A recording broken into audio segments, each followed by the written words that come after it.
Good morning. I'll call the meeting to order, and let's go ahead and call roll. Senator Anderson. Here. Senator Garou. Here. Senator Nethercott. Excused. Senator Salazar. Here. Representative Henderson. Here. Representative Larson. Here. Representative Sherwood. Here. Representative Stith. Here. Representative Walters. Here. Representatives Wanitzer Dave. Here. Co-Chairman Nicholas. Here. Chairman Kinski. Here. Mr. Chairman, you have a quorum. Thank you. We've got a busy 2 days ahead of us. We've got a full year of work that is going to culminate with looking at some bills tomorrow. And after we get through this work, of course, we've got more meetings to come with the governor's interim budget and the Supreme Court's interim budget.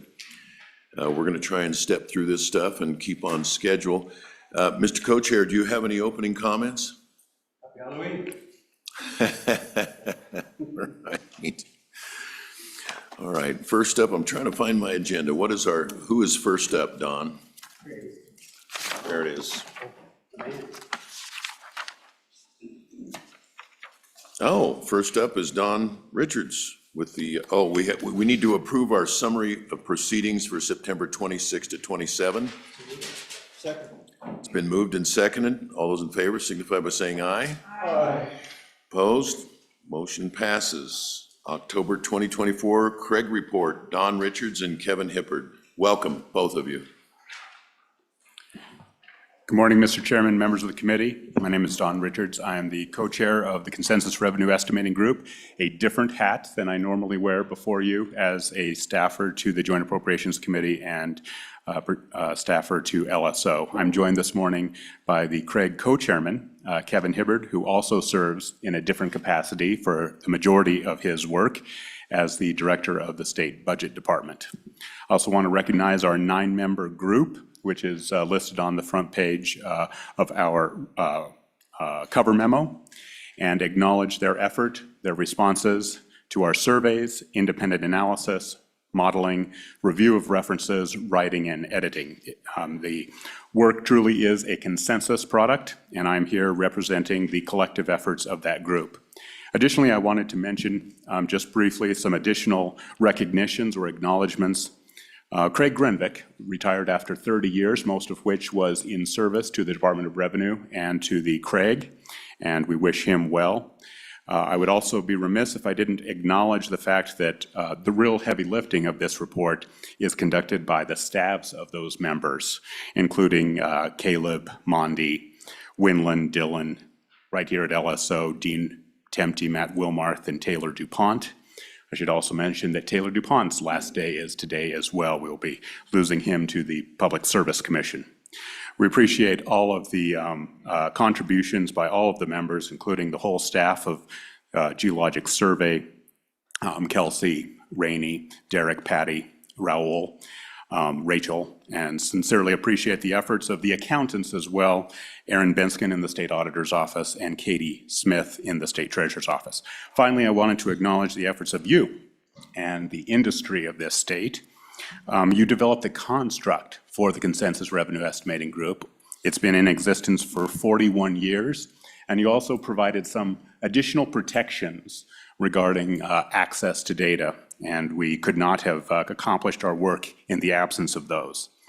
I would mention Patrick Fleming, who is also scheduled to depart the employ of the state next year, has elevated the work of CREG considerably through his access to literally some of the best forecasters of commodity prices in the world.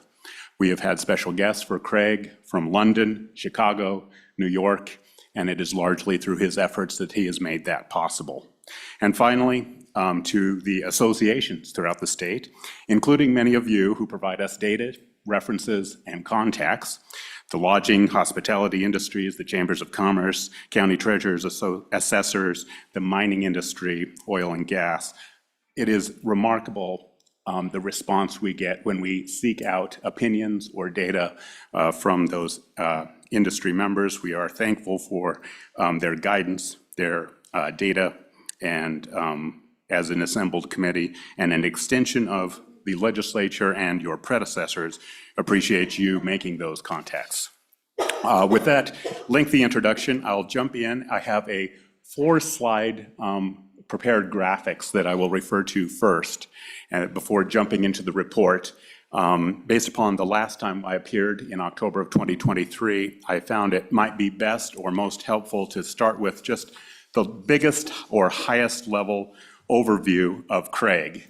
And the first graphic, if Karen could go to page 2, is, if you would, a report card on CREG. How did we do on the general fund and budget reserve revenue estimates? So you will see that net, after accounting for any automatic transfers under the spending policy, the general fund and budget reserve generated $122 million more in federal or state fiscal year 24 than we had forecast.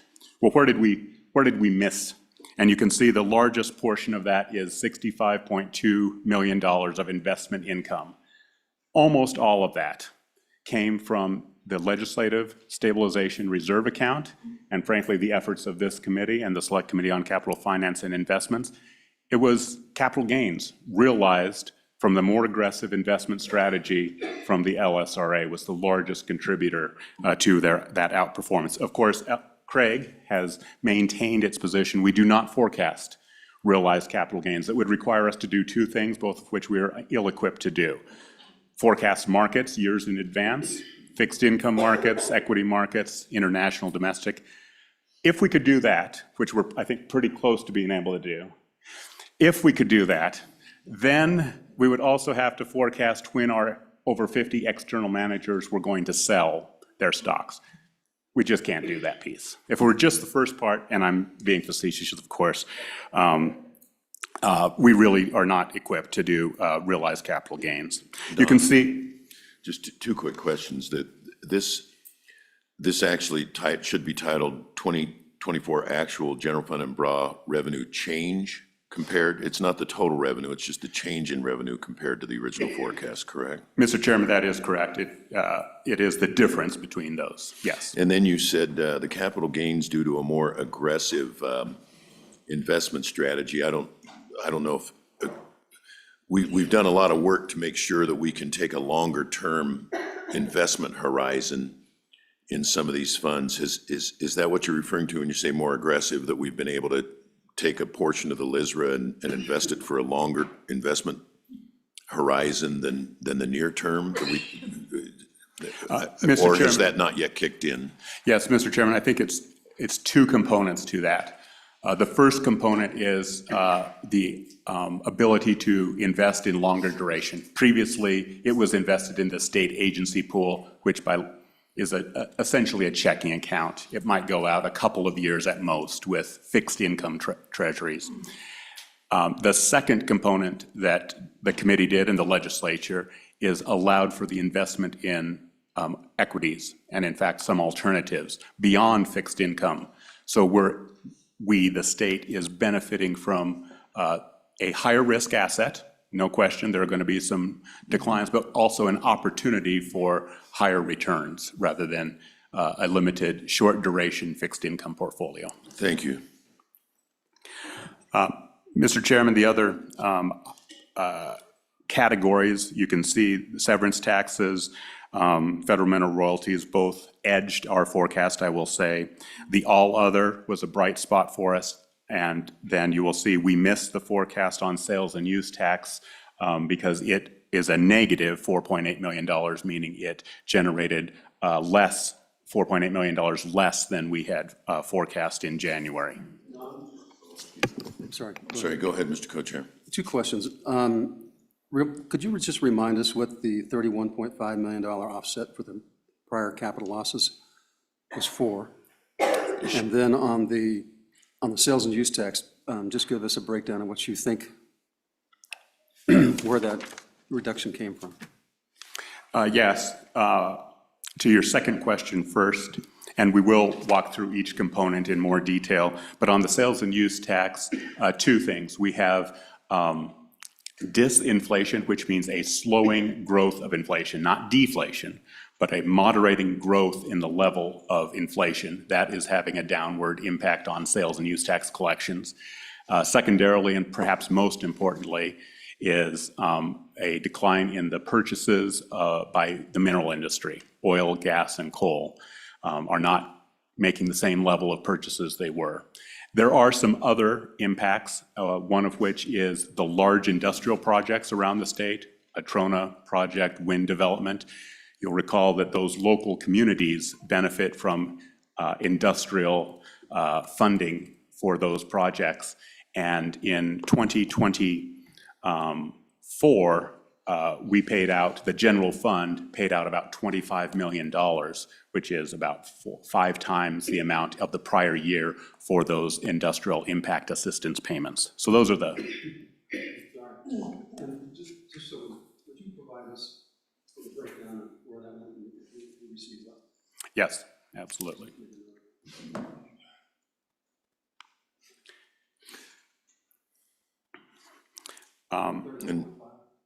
Yes, the $31.5 million, these are also a result of a bill that was passed by this, I can't recall whether it was a joint appropriations committee bill or a Senate appropriations committee bill from 2 years ago, which redefined the term earnings. It was related to the state treasurer's investment policy, and it provides that realized losses are immediately booked in the account from which they came from. And a note throughout last bienniums, it was a note, so it was at the bottom of the page on the general fund sheet, indicated that $31.5 million of losses had been occurred, primarily again in the LSRA. So to the chairman's question, you're going to have big up years and you're going to have some down years. 2023 was a down year such that we had $31.5 million of realized losses, again, primarily, not exclusively, but primarily from the LSRA. This year, we wiped out all of those losses, and then we had substantial gains in the amount of $30 to $40 million of additional gains. And could you remind us what those losses were for? So these losses were for equity investments, and there were fixed income investment managers who sold at a loss. Thank you. Don, on the slide 2 on the far right, 28.8 million other, you called that out in your email and noted it's of consequence. Can you give us a rough idea of what other represents? That's 1. And 2, is there something in there of such consequence that maybe we need to break it out as a category separate from, quote, other, unquote? Yes, Mr. Chairman. First of all, we do separate in the report on table 1 of the appendix major categories. But even within those major categories, there are multiple subcategories. So we have payment of interest, franchise taxes, and franchise taxes are probably among the largest. And a lot of these are insurance payments, registered agents payments. So I don't know the exact statistic. It was mentioned in our CREG meetings, but we have a lot of non-resident insurance agents, meaning people who do not live in the state of Wyoming, almost to the point, but they all pay fees. And all those fees go to the general fund, and perhaps one of my colleagues can correct me, but I think there are a sufficient number of insurance agents registered in the state of Wyoming to have, I think, one agent for every 2.3 or 2.5 citizens of the state. So they can choose not to register if it becomes, a onerous tax on them, but it's a great revenue for the state of Wyoming as well in this all other category.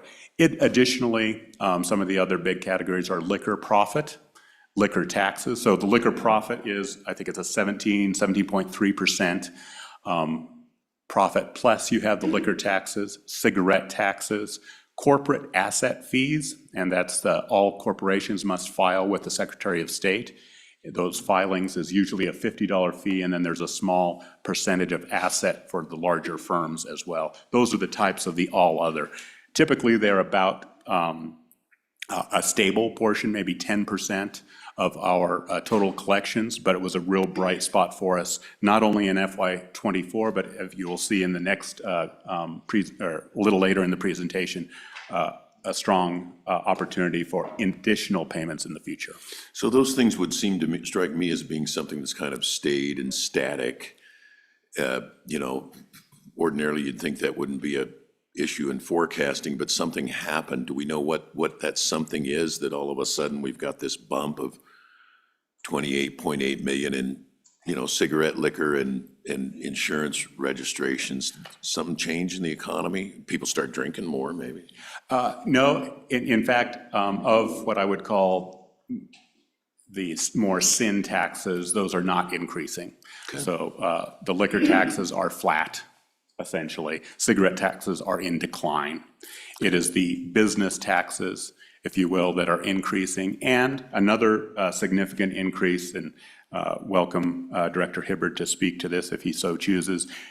You've been accustomed to cost allocation. Cost allocation generates about 60 million per biennium, $30 million a year. This year in your budgets, you saw that the State Budget Department made an extra effort to acknowledge those payments. And what I mean by that are, if there are other funds or federal funds, a DEQ is a great example. If they're renting, the federal government's going to pay a share of their rent. They're going to pay a share of every time they use the Attorney General's office, the State Auditor's office, the State Budget Office, A&I for their custodial services. All of those enterprise-wide costs get charged back to the other funded, non-generally funded agencies. And that's been a real point of emphasis on the State Budget Department, and it's a growth area. So part of this 28.8 is this chargeback? That's correct. Better accounting, okay. Yes, Representative Larson. I'm sorry, I didn't see you over there. No, that's okay. So Don, I just want to clarify the language you used. You said increase in corporate taxes. It's not that the taxes went up, but more filings. Mr. Chairman, Representative Larson, correct. Increase in the collections. Apologies for the clarification. So that's kind of, you know, looking backwards is just this first slide, but usually I run through this verbally and then you say, hey, would you write all these down? All of these numbers also appear in the report, but it's hopefully a good snapshot. The second slide is, I think, the most important slide. It's slide 3, which is posted on the screen here in the room. And this is the FY25-26 revenue forecast transfer to the LSRA. Why is this important? So this is another word for the quote-unquote most important number of the day. This appears on your profile on page 3, column J, row 12. You can see that if you want to circle that up. It's $173.5 million. Well, why do you care? Well, when you left session, the legislature left session, that line, let me pause. When you left session and the governor completed all of his vetoes, that line had $105.6 million, meaning you left that amount of money on the table for the next legislature, recognizing it was midway through the biennium. You could have spent down to zero or saved that money in another account or given it back to for tax relief, but you kept it, that $105.6 million.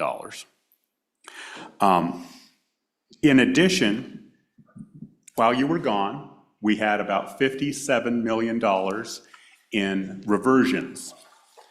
This body had an unusual, not almost unique, an unusual line in the budget which appropriated future reversions for the construction of the girls' school dormitory, Stolt Hall. That was $25 million. All of that was met, and we had $34.1 million additional. So technically, I guess we had $59 million of total reversions. Keep in mind, I think, let's be frank about this. I think Kevin mentioned to this committee his estimate was $60 million. So he missed it by 900,000. I just wanted to point out. I thought also, to put the cards on the table, I thought there would be no chance of us hitting $60 million. I thought it would be maybe half of that in truth. The reason being is we had used so many federal funds, ARPA funds, to replace general funds in the Department of Corrections, which is usually the big driver of reversions. But a lot of these reversions are vacancy savings and other appropriations that were not expended.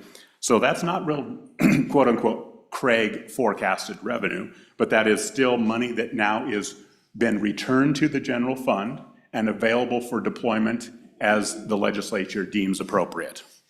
We had another unique circumstance in the 8.9 million, which is the lightly shaded brown. In the omnibus water capital construction bill from last session, you also put in a provision that says if ARPA funds get redeployed and can be used for water projects, this $8.9 million transfer shall not be made, so it's kind of in the negative, to Water 1 and Water 2. Sure enough, that has occurred. ARPA funds have been used to support those previously appropriated water development projects, and there is some savings. I would call this kind of a rescinded contingent appropriation of general funds. So that money is also available for deployment as the legislature sees fit. And then on the far right side, $24.9 million, that's the only piece in this that CREG forecasts. That is our increase in 25-26 forecast revenue from all general fund budget reserve sources, investment income, sales and use tax, all of the other income, severance taxes, federal mineral royalties. $24.9 million over the 25-26 biennium is a pretty small number. While writing this report, I think I even called Kevin up. I said, man, we put a month of work into this, and we're $24 million different than we were 6 months ago.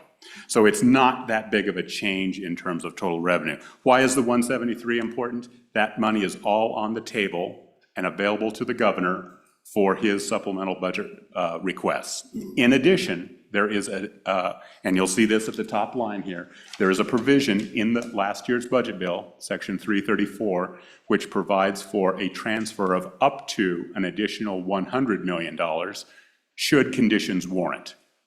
Conditions could be additional requests, a downturn in the economy, all sorts of different things. So technically you can add that $100 million to the 173. I have no idea what the governor may or may not do in the next 3 weeks, but all of those funds are at his disposal for purposes which he may see fit. And then the Joint Appropriations Committee and the legislature obviously acts on that. So this 173 is how much is on the table. You know, when you're talking to your constituents, agencies, tax relief, savings. Yes. Now, page 4 is it's an indication of all of your action. So on the general fund budget reserve side for general operations of government, the legislature has created a construct in statute and session law which funnels all of the excess money into the rainy day account. And so you see the big changes in terms of the LSRA kind of describe everything that's going on. And so we'll start on the far left with the red box, $122 million. We talked about that on page 2. That is the FY 23-24 revenue in excess of forecast. So that's cash on hand that we didn't anticipate. 158.1, which is the largest section, by the way, in this graphic. It's in the dark blue, right in the middle. This relates to 2022 Senate File 118, which had that arcane language which changed the calculation for the general fund cash balance to specifically exclude federal encumbrances. That means we're not going to set aside general funds in case the federal government doesn't make good on its payments. They never have. So we're going to move that encumbered amount from the general fund to the LSRA. Some of the discussions at the time were, hey, the LSRA has better opportunity for investment income. We can use it for a lot of different purposes. It doesn't need to be sitting in the chance that the US government not defaults, not that they don't, Congress doesn't come to a conclusion. That's a completely separate issue. This is a complete default of the US government. So that 158 million, we knew it was coming. We didn't know the exact amount. I think we had forecast something like $161 million 2 years ago. So we're in the ballpark with some accounting adjustments. Is that a typical number? Great question, Mr. Chairman, Mr. Co-Chairman. This is a one-time transfer. So this will not happen again. We cannot count on it. It is growing with the growth of general government. I think this year we're going to be in the $170 million range. So it's going to tick up with larger Medicaid payments, larger AML projects, that sort of thing. You'll see on the next lightly shaded brown area, $34 million. This is the reversions. We also talked about this on a prior page. Then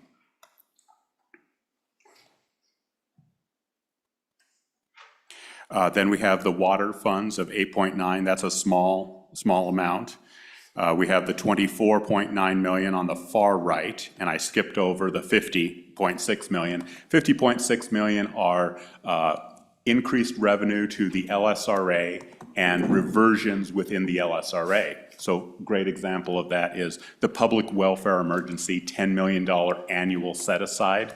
The governor did not use that last year, so that gets counted as a reversion. There are a number of loans and backstops within the LSRA. To the extent those are not used, that's the $50 million.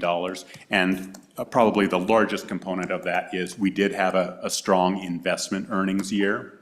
So this, the LSRA benefited from its share of the spending policy, and that's embedded in the $50 million as well. This all adds up to $398.7 million. Let's call it $400 million. This is the difference in the balance of the LSRA on page 3 of the profile, row 49.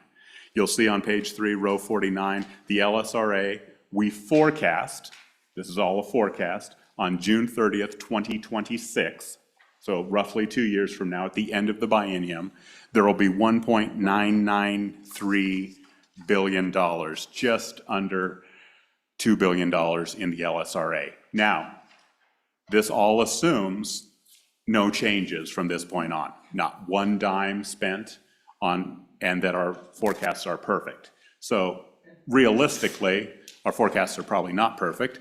And secondarily, the governor may have some supplemental budget requests. To the extent, hypothetically, he has $100 million of supplemental budget requests, well, this number will drop by $100 million. This is the all-in figure. Last slide I have, again, just the high-level overview, is on the school foundation program, combined revisions. So we didn't break this out quite in the detail with the, like we did on the general fund side, but there's a reason for that. And the nice reason is everything stays in the general fund account. We don't have 2 checking accounts and a savings account. You remove the school capital construction account. So all of the activities in K-12 is kind of self-contained in that school foundation program account. But let's go through each of the components. On your far left, I thought it was worth pointing out here, it's in black. It doesn't even show up on here. You can see the amount, which is negative 0.4 million, that's $400,000. But it's an important point because this was a B11 that came through in July of this year. The school foundation program is an other fund, technically. It is not a general fund. As such, when you leave, the governor has the ability to modify appropriations to the school foundation program account, increase them in this case, and he chose to do so. And that B11, you'll recall, provided for a position for the charter school authorizing board. So that's that $400,000 of an appropriation since you left town, and that's why it shows up as a negative. The next item here is $52.7 million, also as a negative. There are really three things going on here. These are estimated appropriation revisions. It's comprised of three things. One, special education. Through the direct reimbursement in the model formula, special education expenditures came in $35.3 million higher than we anticipated throughout all 3 years, fiscal year 24, 25, and 26. Then we also had an increase in entitlement expenditures in the amount of $29.4 million. And entitlement expenditures are really not anticipating, in this case, higher levels of K-12 payments. Rather, it means lower levels of anticipated local government property taxes. So your entitlement increases when your local revenues are not meeting with our prior forecast. And then finally, we had an adjustment to that of $12 million, which was rolled into that entitlements from the property tax legislation that was adopted last year. So it's a combination of those three items. The next shaded area is in red of $45.9 million, which is the actual cash on hand, money in excess of forecast. So this is very similar to the $122 million on the general fund side. This is cash in hand. The components of that, I believe, are articulated on page, or the narrative, excuse me, on page 4 and 5 of the cover memo. But you'll see we were relatively close on our forecast of total revenue for the school foundation program. The second, or the next section is $34.2 million. It's almost identical to the general fund side. This is the reversions and accounting adjustments on the SFP side. So general fund, it was 34.1. SFP, it was 34.2. They're almost the same number. Different money, obviously. And then finally, the $83.2 million on the far right of the screen. This is our changes in estimated appropriations. These are detailed on page 5 of the cover memo. And the big contributors to this are ad valorem taxes, including recapture in the amount of $27 million, investment income of $17 million, federal mineral royalties of $4 million. All of these items are articulated again in Table D on page 4, or 5, excuse me, of the cover memo. Don, all of these are ongoing, except I believe the reversions and adjustments, that'd be one time. Everything else would be ongoing.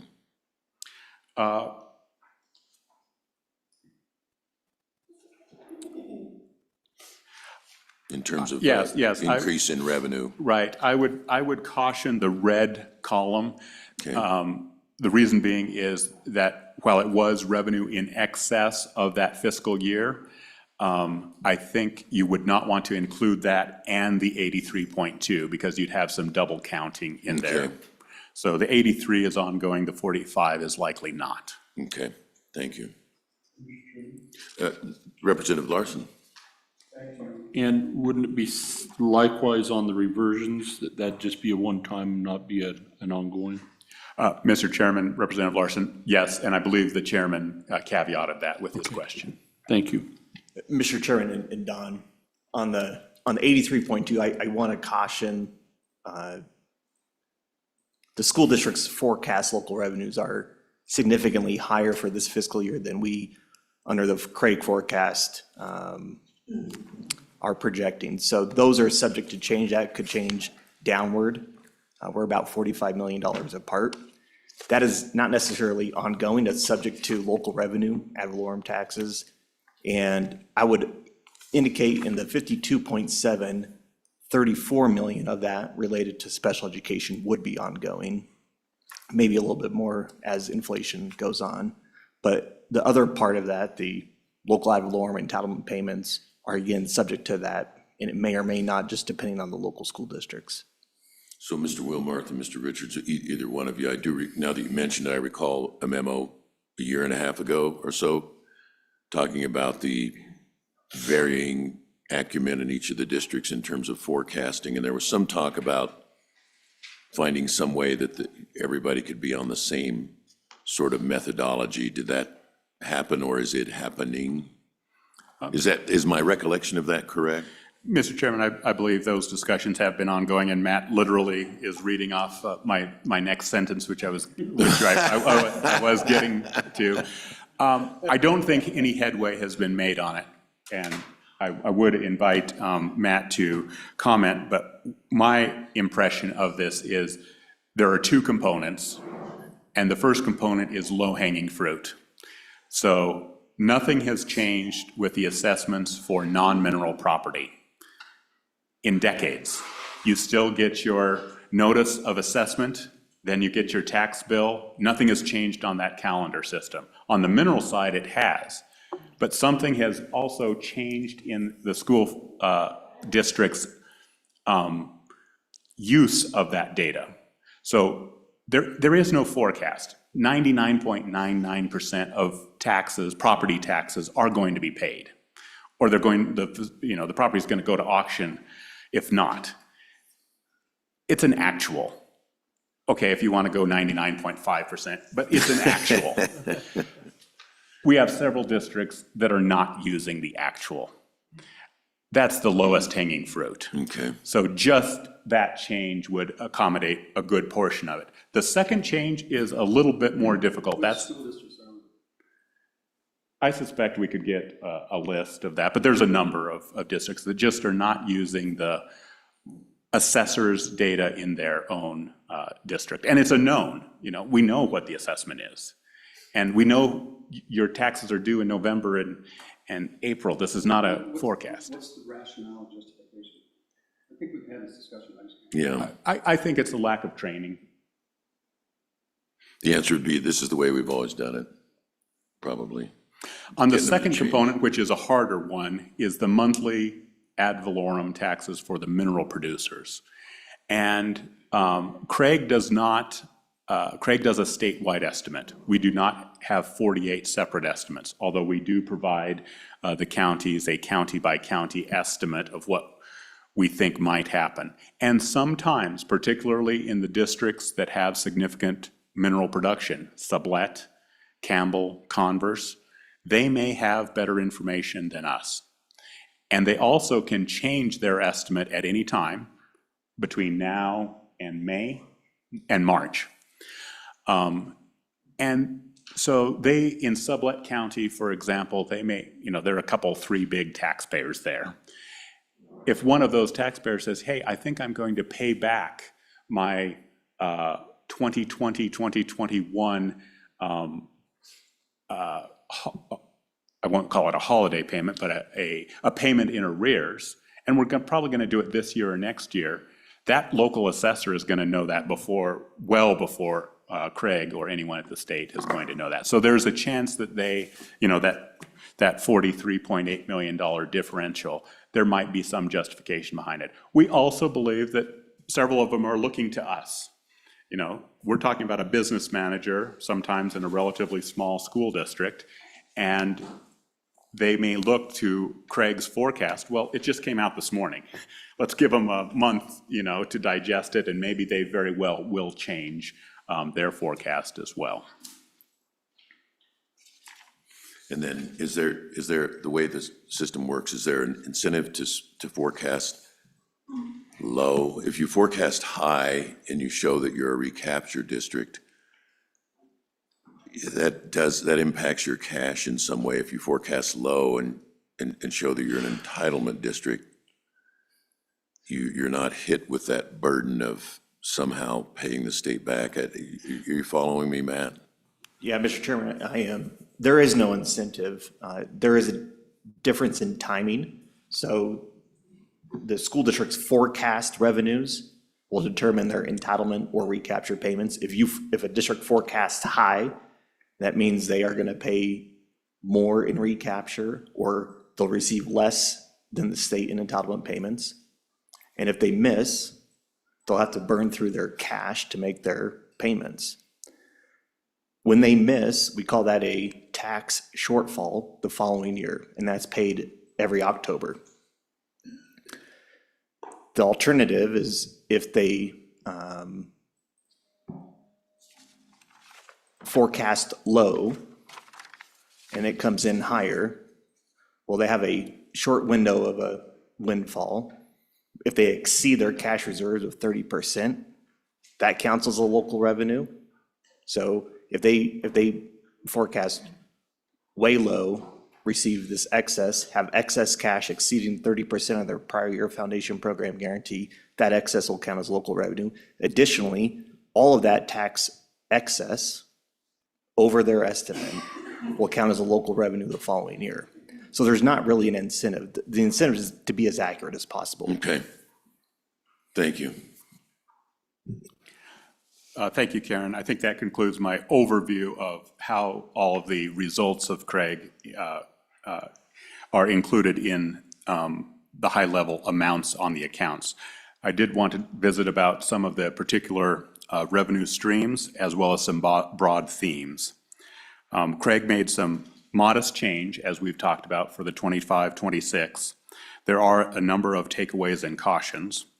Our coal production in the state of Wyoming is declining. It is declining significantly. You've seen that in the papers over the summer. Anywhere from 20 to 25% of Wyoming's coal production year over year declined.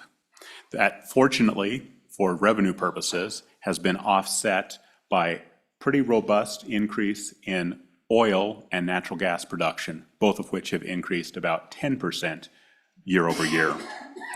I also mentioned a caution, or will restate a caution that Mr. Wilmarth indicated, that our $109.6 million forecast of the school foundation program is now out of line by $43.8 million with the school districts.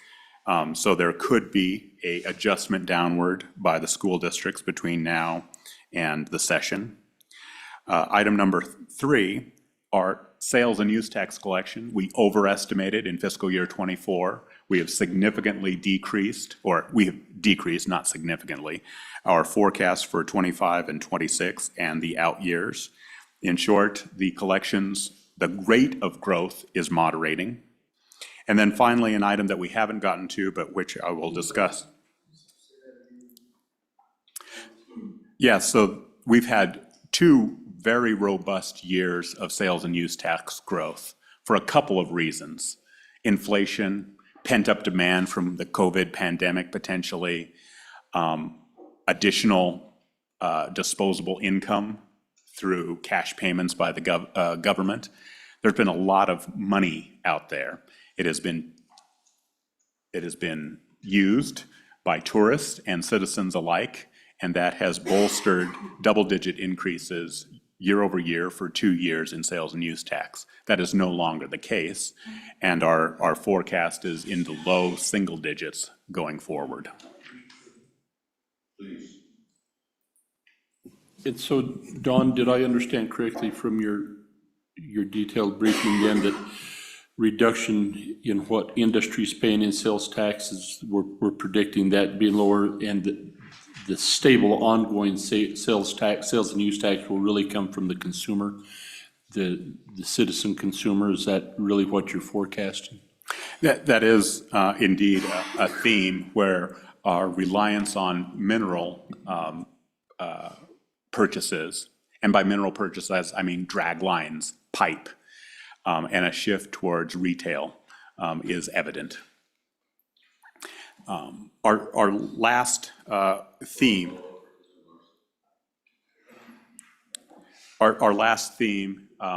is another point of what I would describe as considerable uncertainty, is the rate of growth for non-mineral ad valorem taxes. So that's residential, commercial, agriculture, and industrial property taxes. The legislature has adopted several pieces of legislation. 3 of the components of those legislation, 2 pieces of legislation, but 3 components embedded within them affect the CREG forecast. The veterans deduction does not. That is an appropriation program. It is not a revenue program.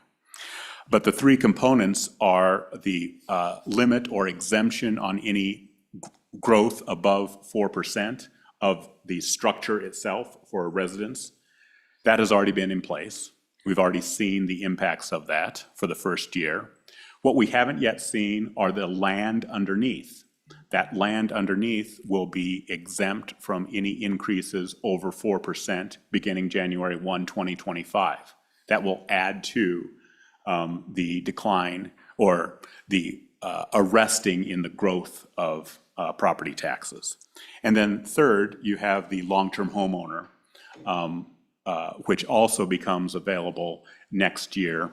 And that is an application program, requires a submission of an application, and requires us to know not only the age of the individual, how long they have lived or resided in Wyoming, and the value of their home. My point being is there is some uncertainty in that forecast. CREG concluded that we have now, I think for the first time, certainly in my memory, a flat non-mineral growth. And what does that mean? It means all of the increases that are potential in the commercial side, in the industrial side, and in the property values up to 4% will be offset by the property increases above 4%, the land increases for residences above 4%, and the long-term homeowner exemption. We have communicated back and forth in our CREG meetings as well as after them, and there can be legitimate cases that we could have a net decline in our non-mineral assessment. I think there's a reasonable argument that we could have a net increase. I think that 0% is possible, and that's kind of where we ended up with all of our differences of opinion. Basically that it all nets out. I also wanted to note some of the themes, and I'm on the bottom of page 1. Don't worry, I'm not going to read the whole report, but there are a couple of big excerpts from this that I think are worthy of the committee's attention. We do have higher natural gas, higher oil production. We have lower coal production. We have lower growth in the rate of sales tax collections. Our yields are lower than previously forecast. That's yields including interest, dividends, and realized capital gains on the non-permanent and permanent funds. And we have lower forecast non-mineral assessed valuations. Wyoming state revenues continue to be extremely volatile, but I will mention at the bottom of page 2 and the top of page 3, if you only read one paragraph, and I am going to read a lot of this paragraph, I think it's among the most important for this committee and the policymakers benefiting from this report. Wyoming's revenue structure is becoming more diversified. It just is. In 2006, the peak of mineral production, if you will, severance taxes and FMRs comprised 57% of the revenue deposited in the general fund and budget reserve account. 57% came from mineral severance taxes in fiscal year 2006. Last year, fiscal year 24, they comprised 28%. Well, maybe that's just an anomaly, Don. You picked the high year and a relatively low year, and you're trying to extrapolate that we're becoming less dependent on minerals. Well, the next two sentences I think are really indicative. FMRs and severance taxes comprised more than 40% of the general fund once in the last 10 years. One time, we got more than 40% from mineral severance taxes and federal mineral royalties for total contributions to the general fund and budget reserve in the last 10 years. If you look at the preceding decade, meaning years 20 to 11, we exceeded 40% every year.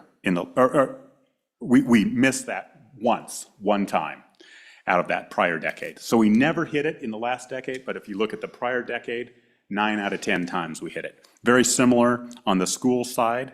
Minerals accounted for 60% of the state's assessed valuation, exceeded that one time in the last 10 years, just one time.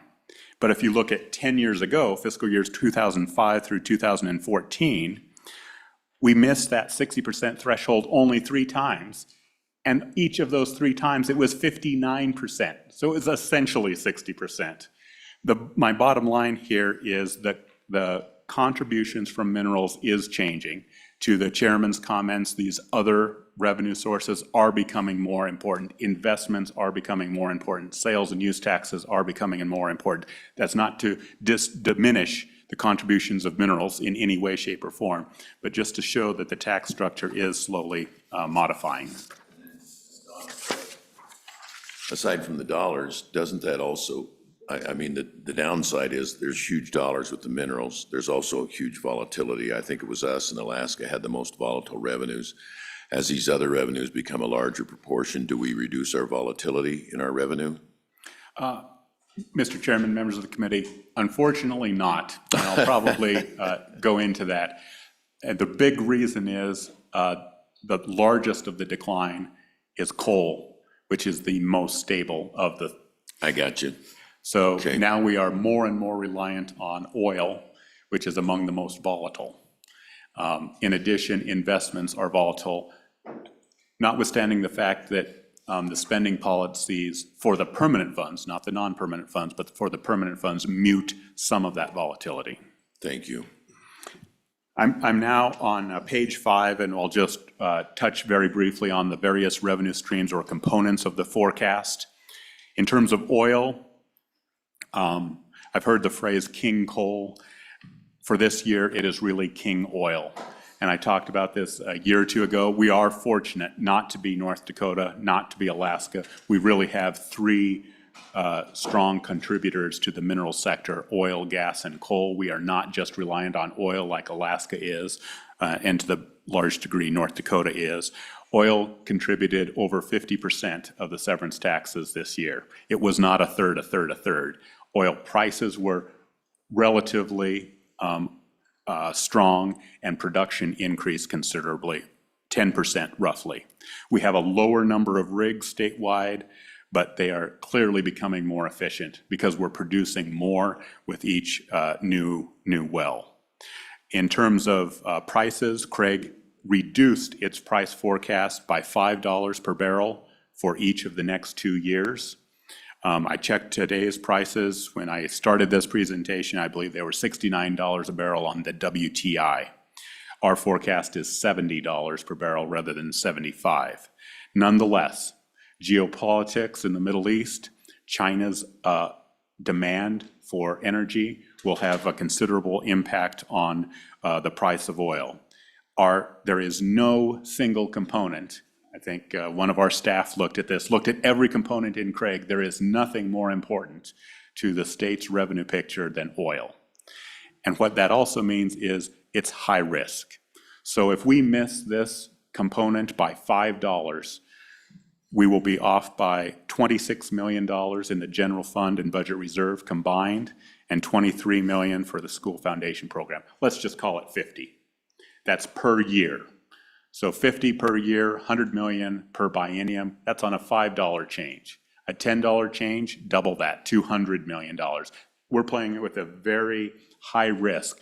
We've seen oil just in the last 2 months pushing in the high 70s and the mid 60s.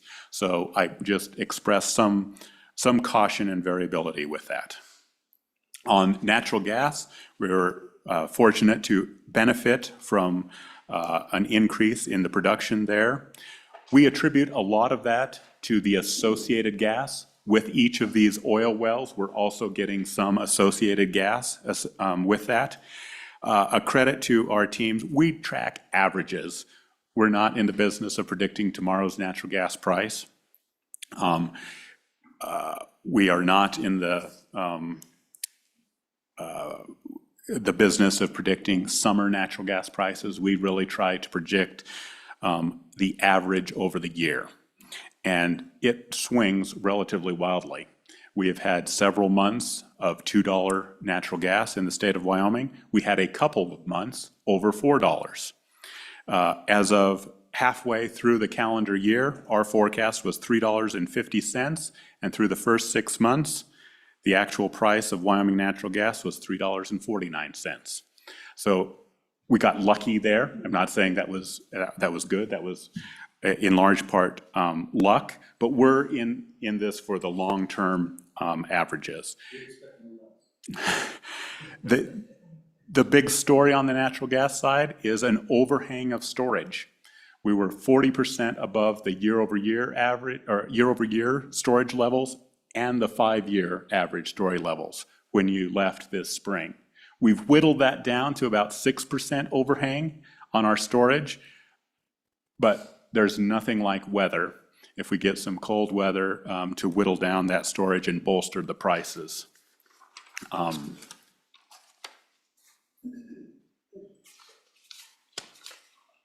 Yes, in terms of natural gas today, the Cheyenne Hub is $1.68, Opal is $2.17, Henry Hub is $1.94, and our futures, which is a month-ahead price, is $2.80. So there's some optimism for some cold weather. You see that in there, $1 higher in the futures market than it is on the spot market. One thing of concern is the Cheyenne Hub, $1.68. We've had that differential with the Opal. Problem is, in the last year or so, I think it's about 68% of our natural gas is now being sold out of the Cheyenne Hub rather than the Opal Hub. So we're unfortunately garnering the lower of those two prices for Wyoming production. In terms of coal, we do have a risk this year. It's a very likely risk that Wyoming will generate less than 200 million tons of coal. We have not been in that position in 30 years. Please. Don, a question on that, the amounts going east and the amounts going west of natural gas is, because I don't think there's not redundancy in those lines per se. For the most part, is that just because the majority of the natural gas now is by virtue of Powder River Basin and whatnot, it's being generated in the lines that feed Opal versus, or feeds Cheyenne versus Opal, or what's driving the larger volumes going east? Mr. Chairman, Representative Larson, I think it is the new production in the Converse County Southern Powder River Basin associated gas. I do think, I will double check this, but I do think that the western Wyoming production does have the ability to ship west or east, meaning they could go through the Ruby pipeline or with respect to coal, CREG had the trajectory right, meaning we forecast a downward decline. Our timing was off. And as one of the members of CREG mentioned to me, having the right direction and the wrong timing is the same thing as being wrong. I understand that. We were fortunate that our timing was not that far off. We were about 18 months off, and you can look at our January forecast. We did project less than 200 million ton of coal would be shipped out of Wyoming, but we were about 18 months off with that forecast. The advantage of that is we don't have to revise down both years of the forecast. We were able to modify to the current conditions, and that was the big reduction. Our timing continues to remain uncertain. We get a lot of questions about, well, how do you come up with these reductions in coal? And we use publicly available data. We look at the utility plants that use Wyoming coal. We look at the percentage of coal in those plants. We look at their announced closure dates. But their announced closure dates change. And more often than not, they get extended, meaning they extend their life rather than closing sooner. Nonetheless, CREG does forecast declines steeper in the near term than have been previously forecast. Our prices are slightly higher, recognizing the marginal cost of production, as well as the northern Powder River Basin mines versus the southern Powder River Basin mines, price differentials. That's the BTU value of those two locations, as well as the western mines, which should not be understated. That coal is higher BTU and sells for a significantly higher price than Powder River Basin coal. So if those plants shut down, it has an outsized effect. Finally, we did reduce our Soda ash prices in the trona field. We added some out-year production. There is some opportunity, perhaps even significant opportunity, if the company announcements materialize to increase Wyoming trona production further. However, that would become at the very end of our forecast period. In addition, another bright spot is that of uranium, where we have had 2 operations ramp up this fall, 2 Wyoming operations. The outlook is certainly optimistic, both for prices as well as production. At this time, our production includes some modest increases, and this, unlike coal, natural gas, and oil, does not generate the same level of revenue for the state. Moving on to sales taxes. As I mentioned to Co-Chairman Nicholas, we are experiencing lower inflation, meaning a decline in the rate of growth.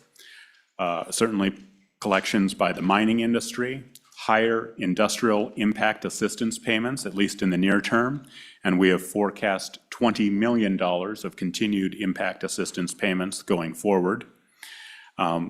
We do have some lower increases than previously forecast, and there are opportunities, particularly in the utility sector, wind projects and the like, which, if they come online, could increase our collections even further. There are also bright spots in the area of accommodations, specifically lodging and online retail sales.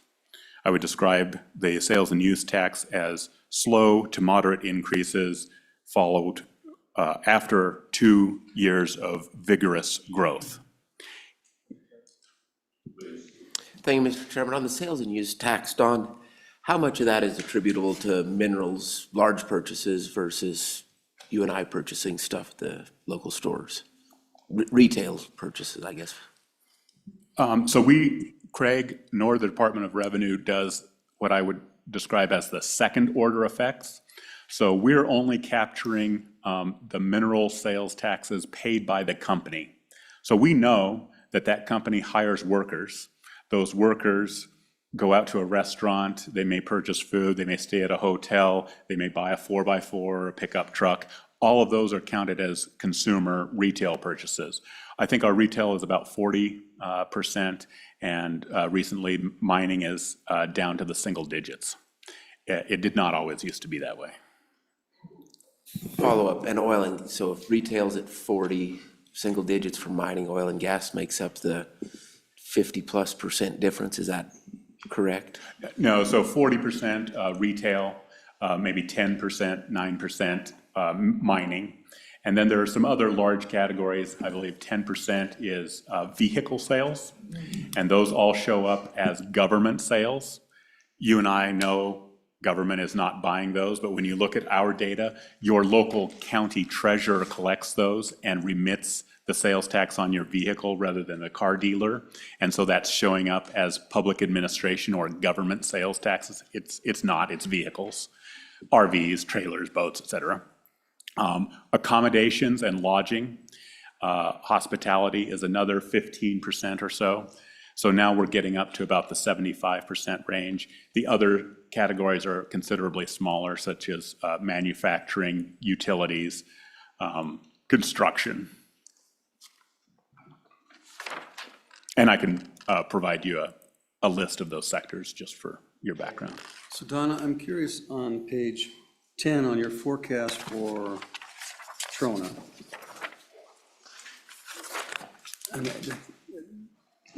Do you not reflect the 2 new Trona mines that are planning to come on, or how does that, that doesn't make sense to me. It does not reflect the 2 new announcements, and I think they have announced that their construction could be complete in 2029 or 2030. Those are not included.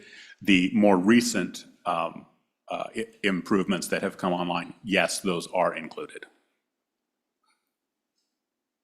Representative Larson. Thank you, Mr. Chairman. Don, on page 12 on the general fund revenues, have we got to that yet? So on that, in that middle paragraph there where you say that the severance tax collections in the general fund were slightly above the 10-year average, while the PWMTF earnings included net realized capital gains were below the 10-year average. And that kind of surprised me. We hit 11 billion in the size of the corpus, and you would think with the increased size that then the investment revenue would be more. Can you elaborate or clear that up a little bit?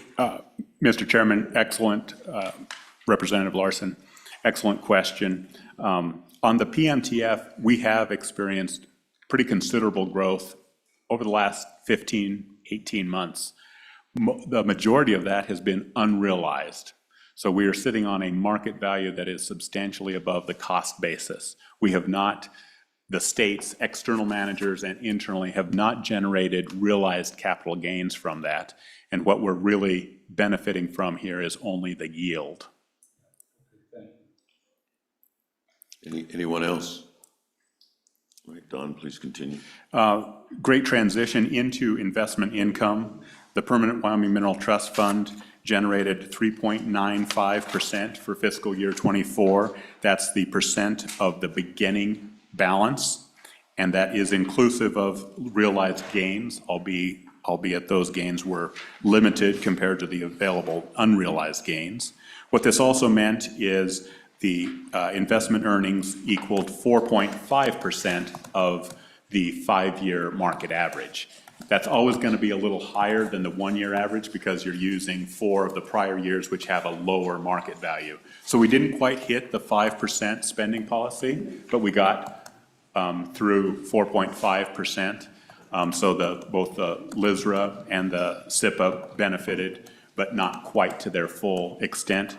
However, the SIPA, as you all know, is guaranteed. So there was a transfer from the Permanent Wyoming Mineral Trust Fund reserve account to the SIPA account. Specifically, $90 million of investment earnings were deposited in both the LSRA and SIPA individually, 90 and 90. I would also mention we had strong, in fact, a historic year of pooled income, which I indicated at our my previous comments, largely due to the LSRA realized gains, but there were also some other contributors, and I put a comment in to the cash flow analysis that the State Budget Department and the State Treasurer's Office did. Last year, we earned $17.3 million just on the interest of the ARPA funds, which we kept under investment. That's going to go away, and it's going to go away in 2 years. So we've ramped that down, I think, to roughly $10 million for this year and $5 million in fiscal year 26, and then that will be exhausted. Mr. Chairman? Please. Thank you, Mr. Chairman. On the ARPA fund investment revenue, does it have the same spending requirements that the, I'll call it the corpus of the ARPA funds have? Mr. Chairman, Representative Walters, it does not. And that $17.3 million is part of our available funds that got swept to the LSRA and can be used for whatever purpose the legislature deems appropriate. Please, Representative. So Don, on the LSRA, you noted that we come up to about 2.1 billion. And in this document, you showed how those reversions and whatnot impacted or came into LSRA. So we had, am I correct in saying then that we have 2 deposits to the LSRA, the traditional reversions and as well as then the investment income from the PMTF? Is that right? Am I seeing that? We had 2 infusions of cash into or funds into the LSRA? That's exactly correct. And to your point, on the slide 4, I Yes. think you're referring to the light blue $50.6 million. That is where you will see the investment income deposit. Thank you. That's what I wasn't clear on. Thank you. In the interest of time, I'll try to wrap up some of the final comments and reference a few items. In your interest of knowledge, slow down. The unsung hero, I think, of this CREG report, as Co-Chairman Kinski has noted, is the outperformance of the all other revenue, and we anticipate this going forward. Four of the large contributors for this are the non-residential insurance payments, corporate filing fees, that's the corporate asset fee with the Secretary of State's office, franchise taxes, and cost allocation, which Director Hibbard referred to. We have some decrease as well, and those take the form of two areas. One, cigarette taxes continue to decline as consumption of cigarettes declines, as well as legislation that this body passed last year amounting to about $1.6 million per biennium, wherein the fire emergency fees, fire protection and emergency services fees are allowed to be retained by that agency rather than deposited into the general fund. A couple of points on severance taxes and FMRs. Our forecast does include an incentive tax rate for severance taxes on natural gas through calendar year 2025. You may recall that there is a price threshold for both oil and natural gas. The oil price threshold is $50 on WTI. Since we do not forecast anything below that, we estimate 0 in exemptions for new oil production. However, on the gas side, that threshold is set at $2.95. It's based on the Henry Hub prior 12-month rolling average. So anytime the rolling average from the prior 12 months is below $2.95, then new wells receive a 2% exemption for the first 6 months of production and a 1% exemption for the next 6 months of production. We do feel that this will continue. It is in effect now, so this new natural gas that is being produced gets a beneficial severance tax rate, and we include that rate through the balance of that forecast, and I believe it expires on December 30th, 2025. Also worth mentioning is federal mineral royalties, an additional complexity for new production on federal-owned minerals is charged a rate of 16.67% royalty rather than the historic 12.5% royalty. Frankly, we have not seen substantial production since that bill went into effect because we have such limited new federal leases. So we have incorporated that, but at a more modest level. Leases and bonuses came in very close to our forecast. Our leases exceeded our estimate. This is on state lands, $1.6 million. Our bonuses exceeded our forecast by $62,000, very close to our estimate of those auction bids. We do have a reduction for CREG in future bonus payments. So our current forecast is $2.8 million this year, followed by $2 million in out years. On the Common School Permanent Land Fund, it follows our Permanent Wyoming Mineral Trust Fund, where we have larger corpus, as Representative Larson indicated, but at a lower forecast yield. There is a bit of a noteworthy impact of this, and it appears on page 5 of the fiscal profile, and it will appear on our long-term profile, wherein even though you've buttressed those balances to north of 5x, because we always are forecasting less than 5%, we will show a diminishment of that. It lasts throughout our 6-year forecast period, but I know there are some folks who say, hey, because of the way you forecast and never include any capital gain, and realistically, we will have some capital gains in the next 6 years. It maybe illustrates a decline in that account that is unrealistic. We have no change in our state royalties, and I spoke to you at length, I think, at the beginning, so I won't reiterate myself on the non-mineral assessed valuation and the impacts of adopted legislation. I did want to refer you to Appendix A. A prior member of this committee, Senator Hicks, Majority Floor Leader Hicks, strongly encouraged us to take a look at our accuracy, and so I would direct your attentions to pages 34 and 35. There are four, what I think are nice graphics that illustrate a 70%, roughly a 70% confidence interval, one standard deviation, and it uses our actual error rate applied to our forecast. Our historical forecast is a solid line. The January forecast includes a X across the line, and our new October forecast is a dotted line. So starting on page 34, chart A1, you will see our sales and use tax is slightly lower than our prior forecast. Not demonstrably, but slightly lower.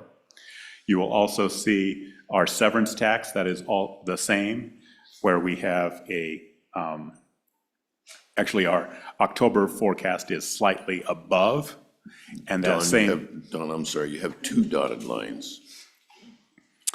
Oh, sorry, the small dotted lines at the top and the bottom are the confidence intervals. That's the 70%. That's the 70% confidence interval. Thank you. Then what I would call the dashed line is our October forecast. And then the line with the X through it is the January forecast. So you'll see on severance taxes, we actually increased our forecast. What I think is relatively important about severance taxes and federal mineral royalties, if you could imagine a line right in the middle of that confidence interval, you will see that CREG is slightly below the median or midpoint, which I would describe as being, we're slightly more conservative on our mineral forecasts. Could we go all the way down to the bottom confidence interval? Absolutely. That's certainly a possibility. But you'll see we've inherently included we're not sandbagging, but our forecast is slightly lower than the median would be. Then finally on chart A4, you will see this relatively flat, and I'm talking about the dashed line of forecast assessed valuations. This is largely due to that non-mineral assessed valuation forecast. You will also see it's a fairly notable decline compared to the January line. It's below that line. It's certainly on the bottom half, but that is not indicative of prices or production or increases in real estate values. A lot of that flattening of the line has to do with legislative action. With that, Mr. Chairman, I could spend 10 minutes if you wanted on the profile or dispose of that. Mr. Chairman. What's the pleasure? Senator Anderson. Mr. Chairman, Don, so are you saying that your predictions are better than the weatherman on these charts? Mr. Chairman, absolutely not. We have a pretty negative rate, candidly. We have, as Chairman Kinski indicated, the third most volatile revenue. We miss our forecast significantly more than other states. I went to a national conference this year, and Kentucky presented there with one of my colleagues from LSO, and they looked at the Great Recession, they looked at COVID pandemic, and it doesn't matter in Kentucky. They have a confidence interval of plus or minus 3%. We have a confidence interval of plus or minus 13% on an annual basis, and it gets wider as the time goes out. They do a lot better than we do. We work in a different environment. Mr. Chairman, one more question. Yes, please. Don, help me on page 7, table 2 on the natural gas pricing. How do you come to those prices? It seems like your forecast prices are kind of high. Maybe there's something there I don't understand. Oh, great point, and good of you to note that and maybe even criticize. Welcome those thoughts. First of all, I would say on the current year price, current calendar year, 2024, our average already is $3.49. So we're expecting these lower prices in the next few months to bring that down to $3.30. Well, that's not what you're seeing on the spot prices. That's not what I just announced was the hub prices. I think there are two issues. One is there's a decent part of our gas stream, and we tax the entire stream. And there is propane, butane, carbon dioxide, as well as methane. And those other more liquid or are more valuable, and they tend to trade at prices more consistent with oil than they do with natural gas, and that elevates the whole average up. That's the first item. The second item is we are hoping to see some weather at some point, and winter prices, just like last year, tend to be higher. And even if you get 2 or 3 months at the $4.50 range, which is where we were in January and February of last year, it can bring up that whole annual average to a higher level. Thank you. Don had asked about the goldenrod, but before we go, if we go to that, I did want to give Mr. Hibbert a chance to weigh in as. Before you jump in, Kev, could you just give us an update on the numbers and how they're playing out based upon our transition for the reserve accounts and trying to develop a higher return? I mean, obviously, because interest rates are lower now, we don't have as much revenue being derived, but we have more investments in there. And so is there a mechanism that we can, are we tracking that and how that, and plus we're in the implementation process of. So, Mr. Co-Chair, is the question, are we on track in building those reserves? Well, it's more of, are we receiving the benefits, and what benefits are we, how are we tracking it? And you can probably do that on the goldenrod, and so that's. Well, no, I'm curious myself. Mr. Chairman, let me answer that in a couple of different ways. Number one, with the exception of the FMR diversion for this biennium, you diverted those FMRs that would have gone to the school foundation program and put them in the Common School Permanent Land Fund. That's about the last diversion to savings over the last 3 years that has been not completed, and we didn't expect it to be complete. Everything else, the deposits to the reserve accounts, you had a $100 million appropriation to the Permanent Mineral Trust Fund in the 2024 budget bill. That was deposited in the Permanent Mineral Trust Fund on July 1, 2024. The first opportunity it could be made. So all of these are being effectuated in terms of the deposits. That's my point number one. Point number two, I do want to point to page 5 of the fiscal profile, and I won't go through all of it, but just one line which speaks to Co-Chairman Nicholas's inquiry.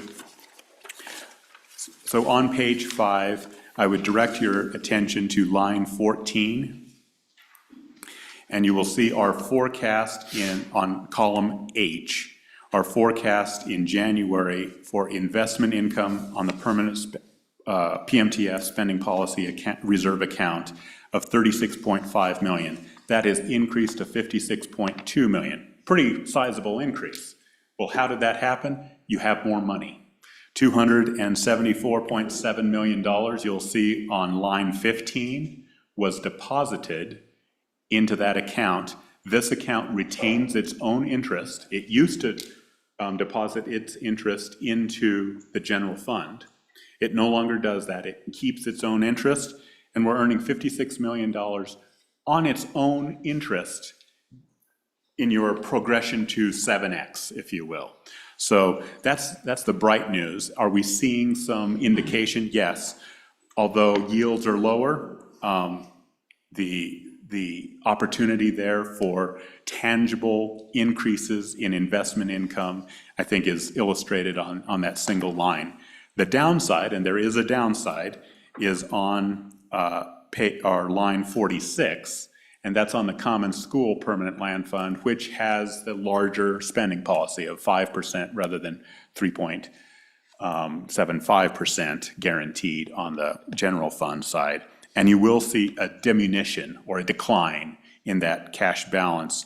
$750 million is now anticipated to be $678 million. While it also is earning its own interest, the payout there, just because we don't forecast capital gains, will decline. So you don't see the immediate benefit. That's kind of my second point. Last point is we will see substantially larger spending policies because the market value has grown. And it's grown for three reasons. One, we had a couple of good years for natural gas and oil, so there's more automatic severance taxes being deposited into the permanent fund, state royalties into the common school. You've made direct appropriations to those accounts. And we've had some pretty good years in unrealized gains, meaning our investment have improved in value even though the gains have not been harvested. Representative Stith. Mr. Chairman, thank you. And Don, for clarification, when you mentioned 5X and 7X with respect to the reserve accounts, is the X in that 5% of the 5-year average of the underlying account, or is the X a different number? Chairman Ginsky, Representative Stith, the X is reflective of a year. So the way I would look at it is 5 years of quote-unquote protection or 7 years of quote-unquote protection. And it is not, as Patrick Fleming with the CIO of the State Treasurer's Office and the Select Committee on Capital Financing and Investments, it's not assuming that all of that 5% of the common school account is supported with investment earnings. It is 5% minus a safe placeholder for interest and dividends, and I believe that safe placeholder is 2%. So can the reserve account support 3% each year for 5 years or each year for 7 years? So the X equals year. Mr. Chairman, follow up? Yes, please. So if I understand, so Don, thank you so much. I really appreciate that. So what you're saying is essentially the X is basically about 3% of the fund, underlying fund. Is that correct? Correct. 3% of the 5-year market average, yeah. Multiplied by however long the protection is, 5, 7, 9. Thank you very much. Anything else? All right, Mr. Hibbard, welcome. Thank you, Mr. Chairman. I'm going to be very brief. Don's done an awesome job with this, and I'd just like to recognize him first for all the hard work that he does. It's amazing, just flat out amazing. I would like to thank all those people that participate in the CREG. We got a lot of hard workers out there, a lot of people providing this information. This is no simple task. I would like to put a special thanks to those two that are retiring, Patrick Fleming and Greenwick. Their services have certainly helped us all, so thank you. Thank you. To either one of you, in the opening, Don, you had said that through Mr. Fleming, you had available some expertise you'd not had available before, including from London and various places around the world. Just tell me a little bit about that. What they were forecasters, they were investment analysts. And tell me what they brought to the table that was new and different in your experience. Yes, Mr. Chairman, I believe Mr. Fleming has participated in CREG for 8 years. And with his participation, he has generously reached out to either former colleagues, former known contacts, or individuals who have business with the state's investments, meaning we have a number of firms that are investing our money and has leveraged those contacts. I would be very remiss to mention any of the individual companies. However, I can assure you, if you look at our list of investors and look at the, say, largest investment houses in the world, they are among the same. If you watch Bloomberg or CNBC and a energy economist comes on, I would say it's probably likely that sometime over the last 8 years, they have presented for about 30 minutes, 45 minutes before CREG. Many of the firms have been willing to share their proprietary information as well as their price decks. What we always like to do, just in terms of process, is we come up with our own forecasts.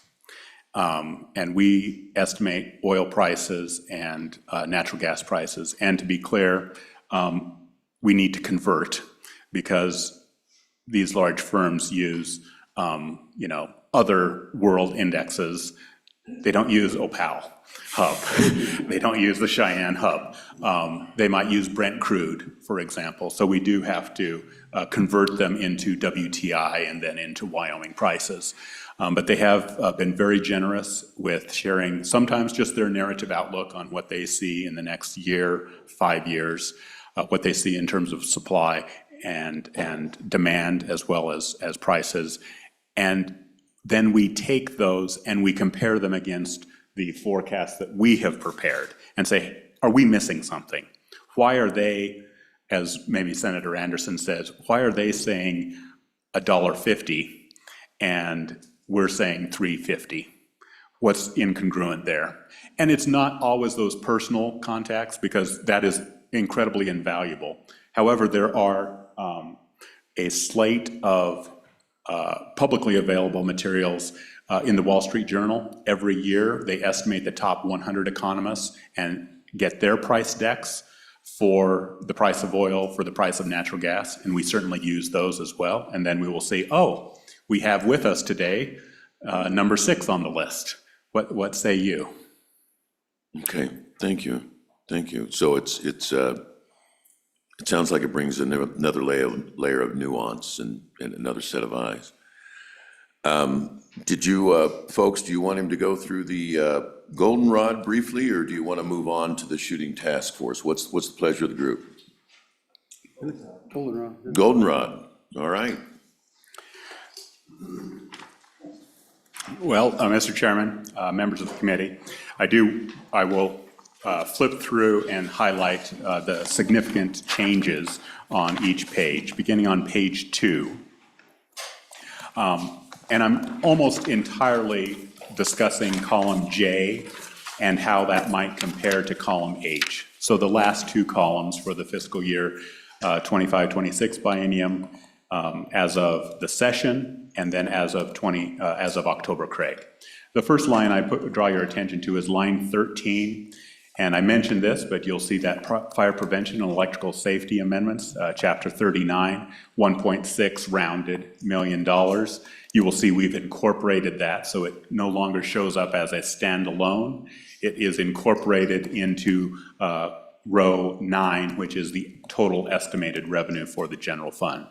I would also note that columns D, F, and H will go away with the next edition of the CREG report. It'll be much cleaner, and we'll be left with column J and a new column, which we don't know yet, which is the governor's recommendations forthcoming on November 18th.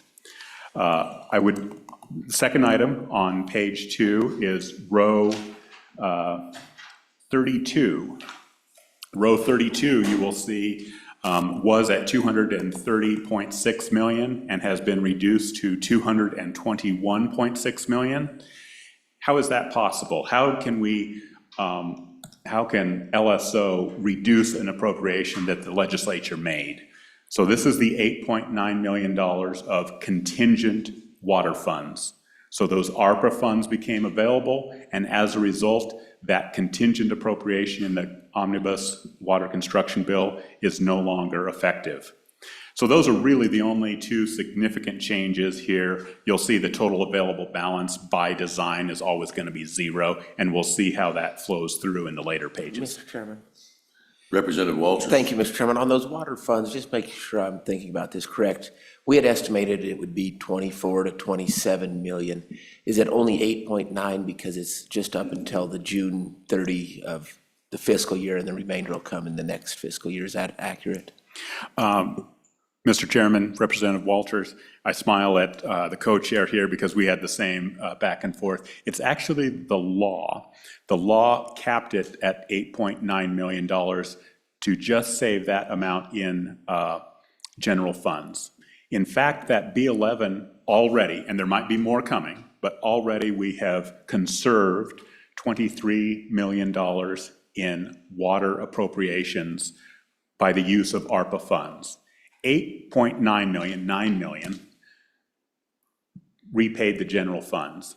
The balance of that, which is about 12 million, the balance of that is 14 million. That 14 million gets to be retained by Water 1 and Water 2 accounts and is available for future appropriations that the legislature may deem appropriate. Thank- So just to follow up on that,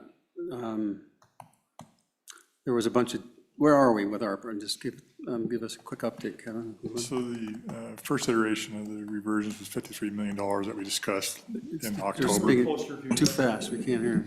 So the first iteration was $53 million. That was the first redeployment.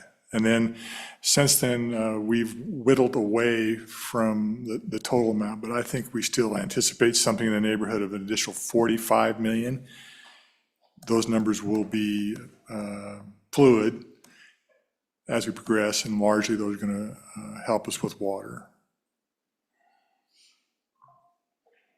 So when will we get when will you have? Shortly. We'd really like to get it done this month if we can, but that's almost impossible task today. But we are right very close to it. So we'll get a presentation in December, but full Yeah, breakdown. we'll have that wrapped up for you when we have the conversation in December. Anything else? No, Okay, Don, please continue. Mr. Chairman, moving to page 3, I have about 5 or 6 items that I'd like to point out. Again, focusing on columns H and J on your far right. Starting at the top on line 7, you'll see the $34.1 million. Those are the reversions of general fund that become available for purposes of that the legislature deems appropriate. On line 12, I would, in fact, I did on my own. I highlight line 12 because I view that as the most important number of the day, because that's the $173 million, which, if nothing changes, will be automatically swept to the LSRA on June 30th, 2026. And that's also available for the legislature to expend, save, return to taxpayers, or do with what they please. You will see the positive of that number on line 35. so just to follow up on that, and Kevin or somebody, what are our expenditures on fires and where do we sit? Mr. Chairman, we had $38 million in cash in the suppression account. We have the ability to borrow for the $20 million in statute with the provision that we have to use up the Homeland Security money and the governor's special contingency first. All in, we would have about $6 million remaining today. We have got $55 million of shared service agreements that are basic encumbrances that if submit a bill, will pay. So right now, we are, after using the borrowing authority on the encumbrance, we have about $6 million left. So say that, and then in practical terms, we've spent how much? And then, We spent the full 38 million and encumbered $14 million. Well, we haven't spent, let me take that back. We have encumbered the full $38 million and $14 million of the borrowing authority. But remember that the cash that flows out of this fire suppression account, that may take us all the way through January, March, April, May, and into June on those shared service agreements. So we're cash flowing this as well. And eventually we'll pull the trigger on the borrowing authority when we need it for the cash. Why would we do anything else? The whole budget conversation on the CREG today is anticipating revenue encumbering it through an appropriation. So that's where we are today. and do we have estimates of, for example, thousands of miles of fence and other things have been destroyed and That can be provided. There is, it's shocking. so my question is, how do we plan for the future if we want to provide relief to those who may need it. I would say the third Monday in November, you'll receive a well-thought-out plan, but I will not get in front of the governor. Senator Anderson. Mr. Chairman, so what do we need to replenish that account? The 38 million plus the amount we borrowed? Portions of that, I just don't want to get in front of the governor, but portions of that, and in all reasonableness to what you'd see right now to reposition us for the next fire season. But I just don't want to throw some statistics out there. And there's a certain amount that will be repaid through the federal. The encumbrances that I discussed were net of that. Anyone else? Representative Larson. Kevin, on that 14 million that you borrowed, is that, who is that borrowed from? Is that from the LSRA or is that Yes, from? we haven't borrowed it yet. It's You're there right. available for us, But but it that's would be the- the LSRA. Thank you. Thank you, Mr. Chairman. Anything else? Mr. Chairman, Yes, Senator Guru. thank you. Kevin, I'm sorry, now I'm a little bit confused. 38 million budgeted, 55 spent. And I thought that was and 6 million remaining. I thought that was out of contingency, but then you just said LSRA. So what did I miss? So $38 million is where we started off with the fire suppression account. Then we've obligated $55 million. That makes us $14 million short. So if you take the 38 and the 28, that's $58 million. We've obligated $55 million already. So that's $3 million. But we also have to, before we borrow the money, we have to use up all the Homeland Security money and the $1 million in the governor's office special contingency. So there's another $3 million. That's where you get to the $6 million that we have available today to obligate. Okay. Does that help? That does. And if I can follow up then, but Please.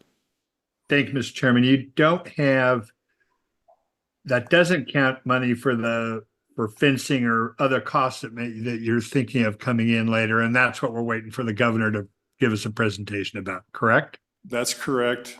The Okay. shared service agreements are to fight fires. The follow-up of what's all the necessities, that'll come in the future. Anyone else? Representative Henderson.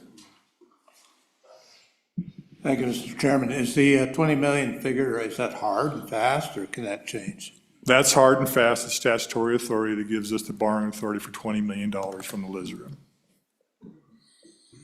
Well, I can tell you, we watched the bighorns burn, and I was glad that there was that 20 million and more in borrowing authority on top of it. In fact, I'd reached out to Don early on to see that there was the latitude, the discretion for the governor to be able to tap into whatever was necessary to continue to fight those fires, and it's greatly appreciated, not just by folks in our area, but everybody who's suffered through this fire season.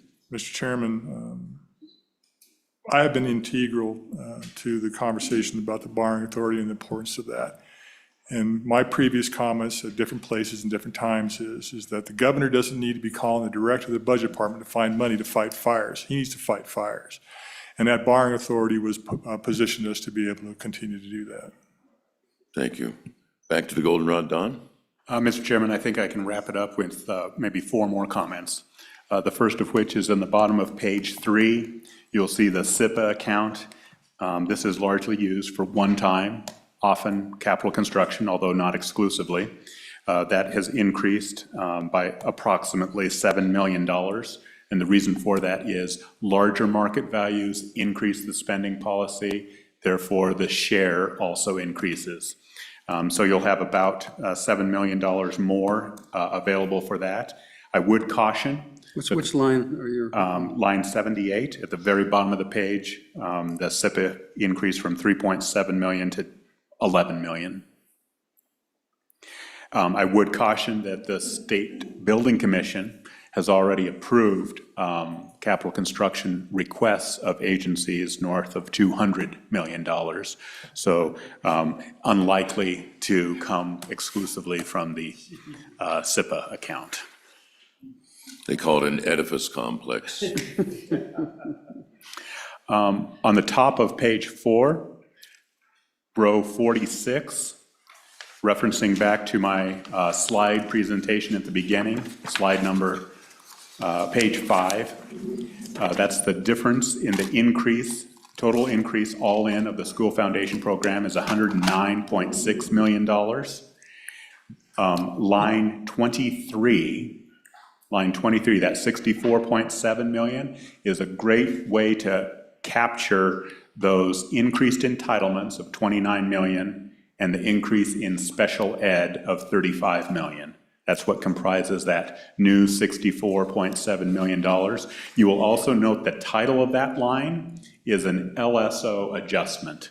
This is just an estimate because we are anticipating, that's what the model, provides us. We're anticipating the superintendent of public instruction will come forward with a request somewhere in this area in either a letter or a budget request. And then the school capital construction account, this is the last version of the profile which will have this account, which is closed as of July 1. And at the very bottom of the page, you will have the school foundation program reserve account. This is somewhat similar to the LSRA, only for purposes of education. And you will see it has increased. And the revenue source for this account, recall, is over the secondary cap. So we did increase, or we did meet the expectation of a secondary cap on severance taxes, and that generated some money. We also fully met all of the savings appropriations in the 23-24 biennium, and that deposited a modest amount of money. And you will see on line 80, there is 3.6 million currently forecast above the secondary cap for the current biennium. Mr. Chairman, I think I highlighted the items on page 5 in response to Co-Chairman Nicholas's comment that I wanted to emphasize. And on page 6, these are the two water accounts. There's always a increase, not always, but regularly a increase in the available funds in the water accounts as loans get paid off and occasionally projects get complete under budget. They have reversions in their accounts as well. I would also draw your attention to lines 15 and 43. These combine to add up to the $8.9 million of general fund transfer that will not be necessary on that contingent appropriations due to the use of ARPA funds. So you'll see both of those accounts have quite a bit more money than anticipated when you left for the end of the session. With that, Mr. Chairman, and in light of the time, I will conclude my comments by saying this. Next Thursday, we will prepare the long-term profile. Some of this takes a staging, so we'll look out a total of 6 years, and we'll do some additional trainings or education if members are interested on both the goldenrod for the broader legislative body as well as the long-term profile. Thank you, Mr. Chairman. And in a nutshell, how do you forecast the long-term profile to be changed? Mr. Chairman, I will admit that I have not completed that. However, I can tell some themes. One, I don't expect much change in the general fund budget reserve account. And, we're looking out 6 years. If we're within 50 million, 100 million, things come up. I call it, it's the trajectory and the magnitude is within reasonable expectations on K-12. That I am anticipating will become more acute in terms of the challenges faced by that account. Specifically, property tax relief, ECAs, capital construction as recommended by your select committee on school facilities will be difficult to do all three and continue to do them in future years. I've said that before. We can do a lot of things as a legislature. There are limits, and we will bump up against those limits. So the baseline, we won't include sustained or future ECAs. We will include future capital construction pursuant to our prior assumptions, and we won't include any quote-unquote new property tax reductions. However, the co-chairs or other members of the legislature almost immediately say, what happens if we have an ECA in the future years? What happens if we have 2 more high schools to be constructed? And just be prepared that those types of scenarios will likely bring us underwater. Please, Representative Larson.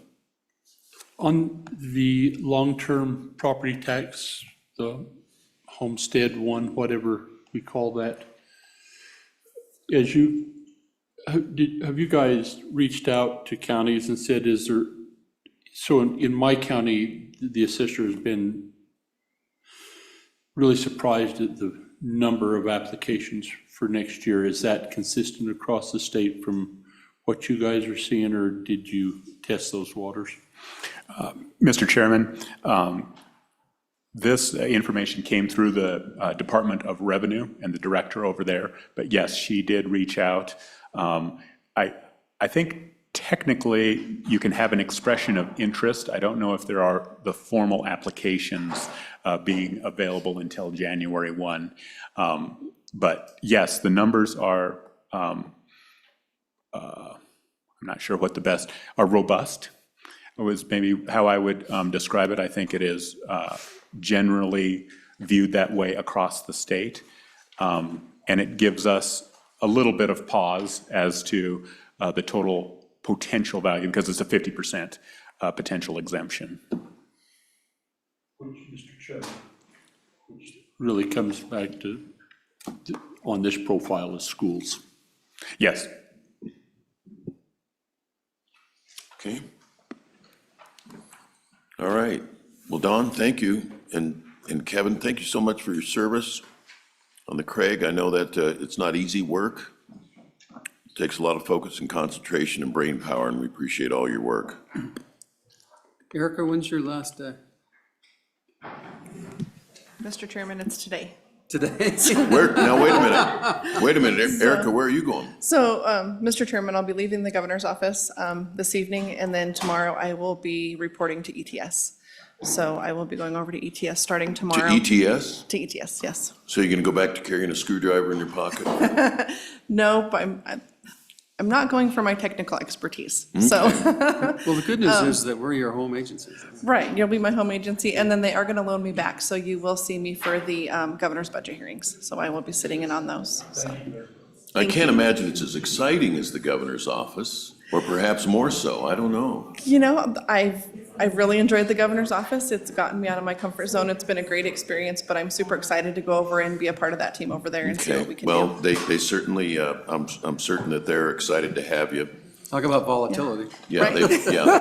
they've got a lot of challenges, and I think you're a steady hand that will really bring a lot to the table for them. Yeah, thank you very much. So sir. best of good Yeah. fortune to you. Yeah, thank you. Have fun. Thanks. Okay, Senator Hicks is gonna come in virtual or live? Let's take a 10-minute recess. 10-minute recess, all right, let's see. It is now 10 a.m., let's be back in here at 10:10 a.m.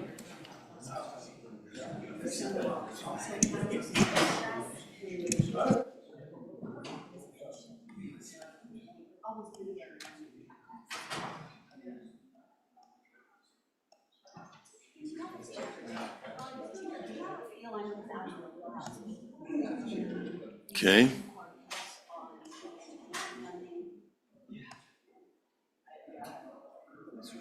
Yes, ma'am. Both Co-Chairman Hicks and Washit will be online, and they are already in the room, so they'll be Okay, prepared. good. Now, if I just had a gavel that would pound out into the hallway so all the latecomers know. I was just going to thank you for the years of service. Oh, You may much not appreciated. agree on how things were done, but I definitely appreciate the effort that Yeah, you put out. sure. And I hope that in your retirement, you will still answer my phone calls. Oh, absolutely, although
Bless you.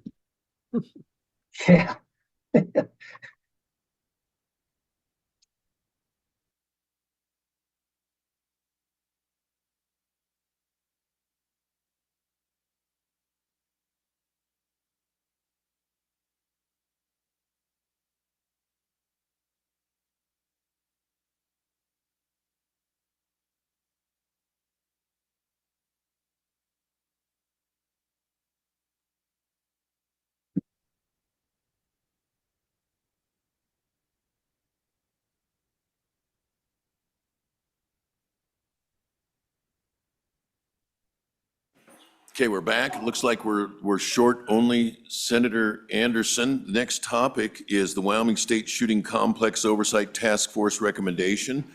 And we have with us online the co-chairman of that task force, Senator Hicks of Baggs and Representative Washut of Casper. Welcome, gentlemen, and the floor is yours. Good morning. Nice to be here. Members of the Joint Appropriations Committee, Co-Chairman Kinski, Co-Chairman Nicholas, good morning. I appreciate your opportunity to testify virtually this morning. It's certainly a busy time of year for many of us. The Wyoming State Shooting Complex is one of my favorite topics. I could literally talk for hours about this, but given the time of the day and your busy agenda, I'll do my best to be respectful of your time and keep my comments tight and crisp. In 2023, Senate File 169 easily passed the legislature and was signed into law by the governor on March 2nd. Thus began what has been an exciting opportunity for our state.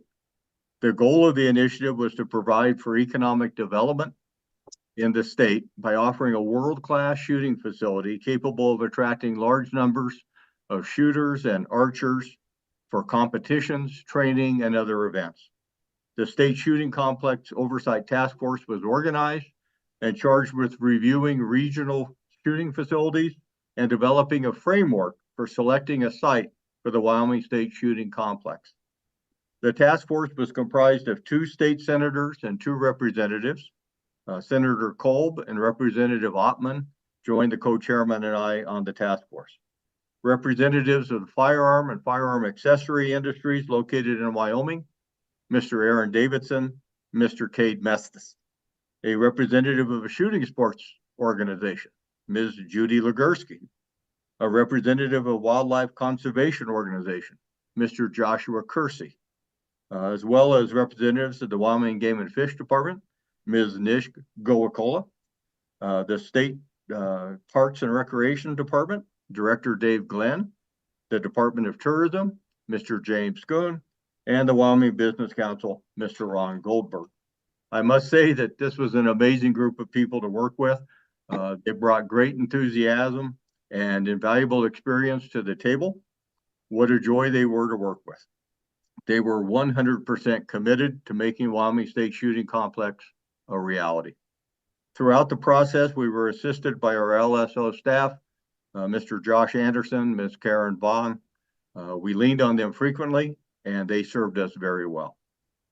The remaining months of 2023 were devoted to organizational meetings in Casper, Riverton, and Cody, a July tour of the Cameo Shooting Complex in Colorado, and gathering information. This effort included a survey that was available online from August 3rd to September 15th. In that period, we received 370 responses from across our state and from people residing in other states. The excitement was obvious and growing. In early 2024, the task force solicited letters of interest or a pre-proposal from communities that were considering a formal proposal. The pre-proposals identified the contenders, but was not used to rank them or eliminate anyone. These were received by March 1st, and the task force members reviewed each one. The applicants were asked to address 5 important topic areas: land, access, utilities, dining and lodging, and other amenities. Shortly thereafter, the task force utilized information garnered from the pre-proposal to develop a request for proposals to solicit formal applications and detailed plans from the contending communities. The RFP was released on April 8th and proposals were due June 3rd. The task force received formal proposals from 9 communities across Wyoming: the city of Cheyenne, Central Wyoming Casper, Campbell County, Fremont County Association of Governments, the town of Guernsey, Hot Springs County, Park County, Sheridan County Sportsmen's Association, and Uinta County Jim Bridger. The task force members individually ranked each proposal using a scoring rubric that addressed 4 major categories: the site, services and accommodation, the draw of the area, and the likelihood of future success. These 4 categories were further divided into a number of subcategories. The overall scores were aggregated by our LSO staff. Following the ranking, there was a natural break evident between the top 4 communities with the highest scores and the remainder of the pack. The task force then invited the 4 proposals with the highest scores to make in-person presentations to the task force. The 4 communities invited to present were City of Cheyenne, Central Wyoming Casper, Campbell County, and Park County. After Cheyenne withdrew from consideration, the remaining 3 communities presented their proposals to the task force at a meeting on June 24th and 25th in Casper. Each community made an initial presentation on the 24th and then had an opportunity to supplement that information with a shorter follow-up presentation on the 25th. Following additional review and consideration at that meeting, the task force voted Campbell County and Park County as the top 2 proposals. The task force then visited the proposed Park County site on July 15 and visited the proposed Campbell County site on July 17. Following the tours, the task force had discussions with each group about proposed sites, their communities, and the proposed operation of the shooting complex. Delegations from both communities welcomed the task force and provided us with a wealth of information about the features of their communities, their business plans for the complex itself, and the proposed sites. We met really great people in both communities who were super enthusiastic about becoming the home of the Wyoming State Shooting Complex. At its meeting on July 22nd, following the site visits and after giving representatives of each of the finalists the ability to provide follow-up information and answer questions that were raised during the site visits, the task force voted. Both sites offered large properties that could be developed, yet they were very different properties. The task force was not unanimous in its vote, but there was unanimous agreement that both proposals were deserving of consideration and that a successful shooting complex could be operated at either location. The task force voted 8-4 to select Park County as its recommendation for the home of the Wyoming State Shooting Complex. Mr. Chairman, with that, I can take questions, or my co-chairman, Senator Hicks, can continue with a discussion about where we are today and where we're heading. Questions from the group, or should we go on to Senator Hicks? Senator Hicks. Thank you, Mr. Chairman and members of the Appropriation Committee. I share my co-chairs. This is probably one of the best endeavors in my 14 years of the legislature that I have ever had the opportunity to participate in. It took us 2 years to get to this point to where we're before you guys today to kind of follow up with a recommendation. The final recommendation was for Park County, but what I want to do is talk more because of the appropriation nature of this as to where we're at. So as part of that bill 2 years ago, there was an appropriation for $10 million That was $5 million general fund, $2.5 million out of the tourism account, and $2.5 million from the Wyoming Game and Fish Department through their Pittman Roberts Fund. So we had that $10 million appropriation.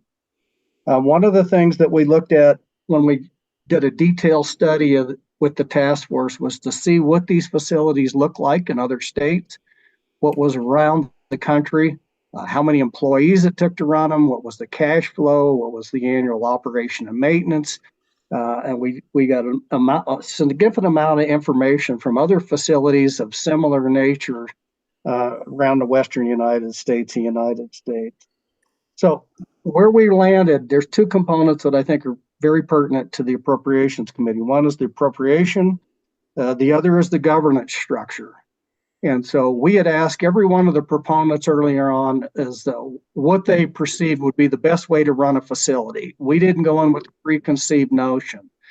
And after looking at all of the proposals, all 9 of the proposals, and then further refining those through that selection process, it became apparent to us that the proposal that seemed like it was going to be the best fit for the state of Wyoming is similarly what we do with a number of other, let's say, state parks. And that was probably look at some type of arrangement where we have a concessionaire. In this case, it was those local communities. And so what we finally come down to a conclusion based on discussions with those local communities, with the task force, or with our LSO staff. Probably the best governance structure is while this will be a state facility, it became apparent it was cumbersome to try to run a facility between a local community and the state agency or the state of Wyoming. So what we had come down to resolve was the best way to do this, while this will be the state's shooting facility, that we would enter into an agreement with that local community in the form of a joint powers board, and basically they would operate as a concessionaire for the state of Wyoming. Now, what I'd like to do, Mr. Chairman, is just talk about the financial arrangement and how that would work. And so the current entity that we've contracted with in the last budget, in last year's budget, we allocated $50,000 to be used for the task force to hire consultants to help develop the facility. So we, the legislature, through LSO, has entered into a contract with Forward Cody, is now going to be our consultant for the time being to help develop this facilities. They're bringing in a number of sub consultants underneath them to try to start to develop the site, deal with all the infrastructure issues. You've got in your handouts a spreadsheet and a write-up from Forward Cody. So the current structure that we are looking at would be through the state parks and cultural resources, that they would enter into a memorandum of understanding with the Joint Powers Board for the state shooting facility in Park County. That Joint Powers Board would be made up of a number of entities up there in that corner of the state. That would be through a memorandum of understanding with state parks. So consequently get to the budget component. So what we've anticipated doing is actually taking that $10 million or the remainder thereof and putting that into a Section 300 in the budget that would require a memorandum of understanding between state parks and the Joint Powers Board to operate that facility. And so that's kind of the current structure. A couple other things I need to talk about that our recommendation is going to be to come back is to also look at the ongoing operation and maintenance expense for the facility. So many of these facilities we looked at, like the facility in Colorado, the facility in Arizona, they're 100% funded and ran by the state. Based on the analysis by a number of the proponents that submitted applications, annual operating costs for these facilities usually run between $1 million to $1.5 million a year. What we are going to recommend that we actually would contribute about 25% of that through an annual operating agreement and that memorandum of understanding between the State Parks and Cultural Resource Division and with the Joint Powers Board. So basically, the way that would operate, and at this point in time, that obligation wouldn't come through until the next budget cycle, until this was constructed. So through that MOU, we'd obligate the $10 million and a Section 300 in the budget to go ahead and authorize the expenditures of those monies for the construction of the facility. And then there will be language in there about ongoing into the state parks budget that we would supply up to $250,000 a year for the annual operation and maintenance of the facility there in Park County. With that, Mr. Chairman, I'd stand for any questions specifically on what we're going to recommend to you guys as the Appropriations Committee, what that would show up and look like. So, Okay, questions for Senator Hicks? Representative Larson. Okay, Representative Larson and then Senator Guru. Thank you, Senator Hicks. You said the remainder of the 10 million appropriated for the operation. Did you mean construction? yes. Yes. Okay, Mr. thank Chairman, you. yeah, it was 10 million for the construction of the facility.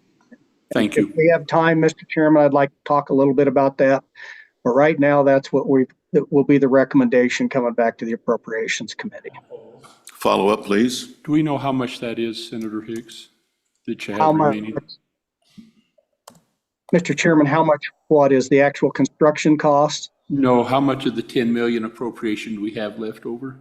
So that's 9,900,950. So the only thing is through the contract currently for the consultant was 50,000. So the bulk of that $10 million is still available for the construction. Okay, Senator Guru.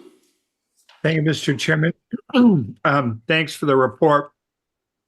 I was reading, I just had a question, Representative Washington. You said that each of the two finalists offered sites. And as I read through the narrative farther down, when you say offered, you just say delineated sites. You don't mean that they like offered the ground up fee simple or anything like that. We're still going to have to purchase whatever property we end up finalizing, correct? Mr. Chairman, Senator Guru, actually the site in Park County involves two state-owned parcels. They're state land already, so we won't have to purchase those lands. We will have to reach an agreement in terms of the lease, but there's no acquisition cost to purchase the land. Okay, thank you. If I can follow up to one. Please, Senator. And this is, I know this is going to show my, lack of knowledge on the subject, but we were just in appropriations. We were just up at the Law Enforcement Academy, and we've got a big expenditure coming up on the board there for shooting facilities for them. I asked the director if there was any way we could link these two up, because they've got a hefty expense coming up there, and he explained to me why they're two different things. I was just wondering, did your committee ever talk about that? No, we didn't talk about merging those two proposals, although there certainly will be capacity at the complex for a tactical law enforcement component that might be available. But we did not specifically address any proposal to merge those two. Okay, And thank you. Mr. Chairman, if I can add on to that, there has already been some discussion with the Department of Defense. Typically, and I don't know if folks are aware of this, but typically the Department of Defense periodically in the state of Wyoming leases, temporary leases, private ranches for training, particularly type sniper type training and some of these other cold weather. But an initial review of this facility looks like that this could very well be part of the revenue stream, and how this facility may be in a bigger stream is actually work with that. But I think, again, back to my co-chair thing, just because of the nature of the academy there with all the other training, I think we took a real quick look at it, and it just didn't seem like it was going to fit. But certainly there's going to be an opportunity for law enforcement to utilize this facility up there in Park County also.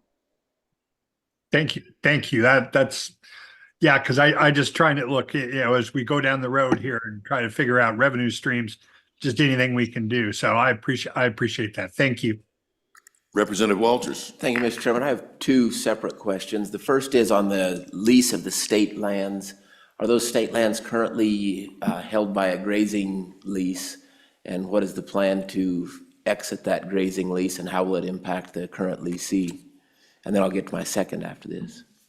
So, Mr. Chairman, the Park County, I'll call them the team, has engaged with that grazing permittee. They're amenable to this right off the bat. It says in the RFP that we submitted that grazing is considered a compatible use for these facilities. And in fact, actually, we recommend some type of grazing regime, given the nature of the potential fire hazard, with stray bullets or things like that.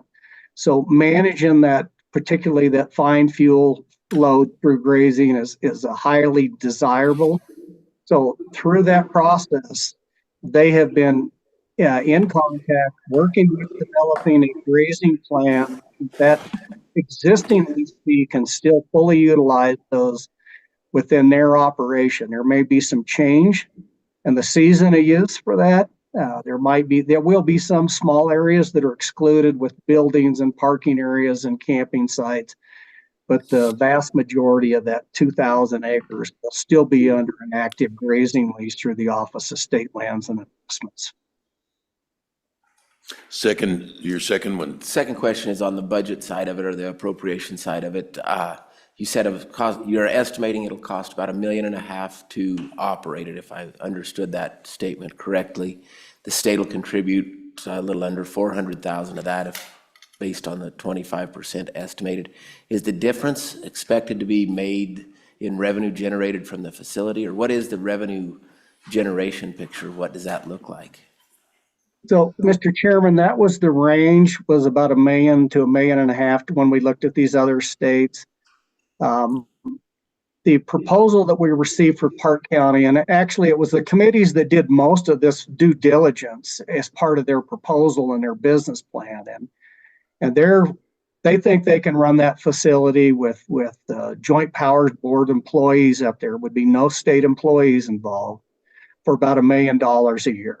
And so what they've said, we come through this governance structure that the state, because we would be on the hook for about 25%. They're on the hook for the other 75% of the annual operation and maintenance cost on that facility. They think in 4 years that this thing could potentially cash flow. What we're looking at under that memorandum of agreement, if and when that happens, that would reduce each partner's share proportionally. In other words, if we draw $500,000 of revenue and it costed $1 million, our reduction would be proportional to that. And that's what we anticipate putting into the MOU with state parks and cultural resources. Another follow-up? And then a follow-on based on the MOU.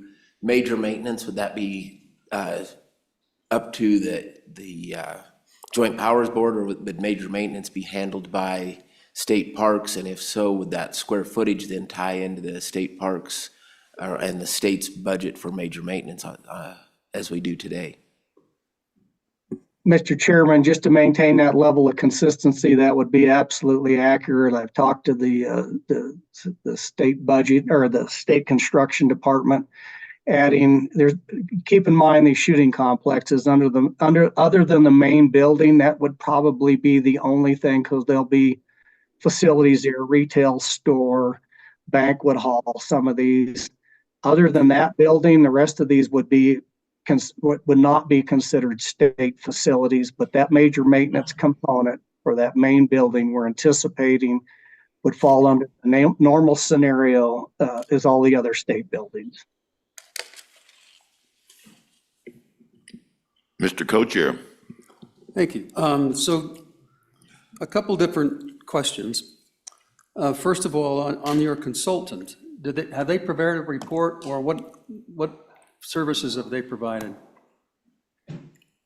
So, Mr. Chairman, what we can do is we can have LSO provide you with a copy of the contract with the consultant at this point in time, and it goes through. I know you guys have a long day, and I don't have it right in front of me, but it puts a whole list of duties and deliverables on there and how that's structured. But we can certainly have the LSO provide you guys with that for your review. But what have they done so far, Larry? Well, we basically, so right now there's the archaeology, they've identified the roads, they got to do the survey, the design on that. They're subcontracting out with a highly reputable company with individuals that have run these type of facilities on the Western United States and served as consultants on a number of construction of these, some of the most premier facilities in the United States. My understanding this week, they're supposed to sign that contract. And what that basically will do is actually lay out, because within this proposal that we put out specifically in the RFP, it has a mandatory 6 types of shooting sports that have to occur, from long range to trap to skeet to 3-gun, archery. And so this individual will come in and actually lay out how those fit together on that landscape to best utilize that landscape. My understanding is they were sometime this week, if not this week, next week, we're going to ink that contract so they could start doing that. So, and then there's the engineering side of the equation. So they've approached a number of firms. They have identified the archaeology firm. They're waiting my understanding is they're in the process of bringing them on to do the art work, the engineering design stuff. The counties had their county engineers out there. That's an in-kind contribution.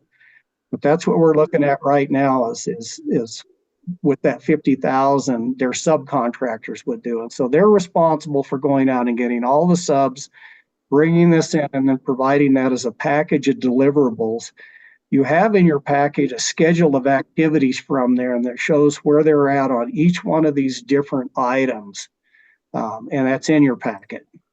I hope that answered your question, Mr. Co-Chair. Mr. Chairman, if I could supplement that. Please. It took us a while to get the contracts developed. And so those have just recently been provided for the parties for Forward Cody to sign that contract, and then for them to go out and hire subcontractors. So not a great deal has been completed to date, but there is much in the works. So in terms of deliverables at this moment, we just now got the contracts done. You have some more, Mr. Co-Chair? Yeah, I've got several different lines of questioning. So, Okay. with regards to the usage of going by the size of the facility that you discuss in your report, it's a fairly big facility. And so the question is, have you done an analysis, or did your consultant do analysis of the likelihood and the amount of use that Wyoming can generate on an operational basis, or what is necessary in order to make the thing cash flow, and in terms of tournaments, fees, memberships, that type of thing?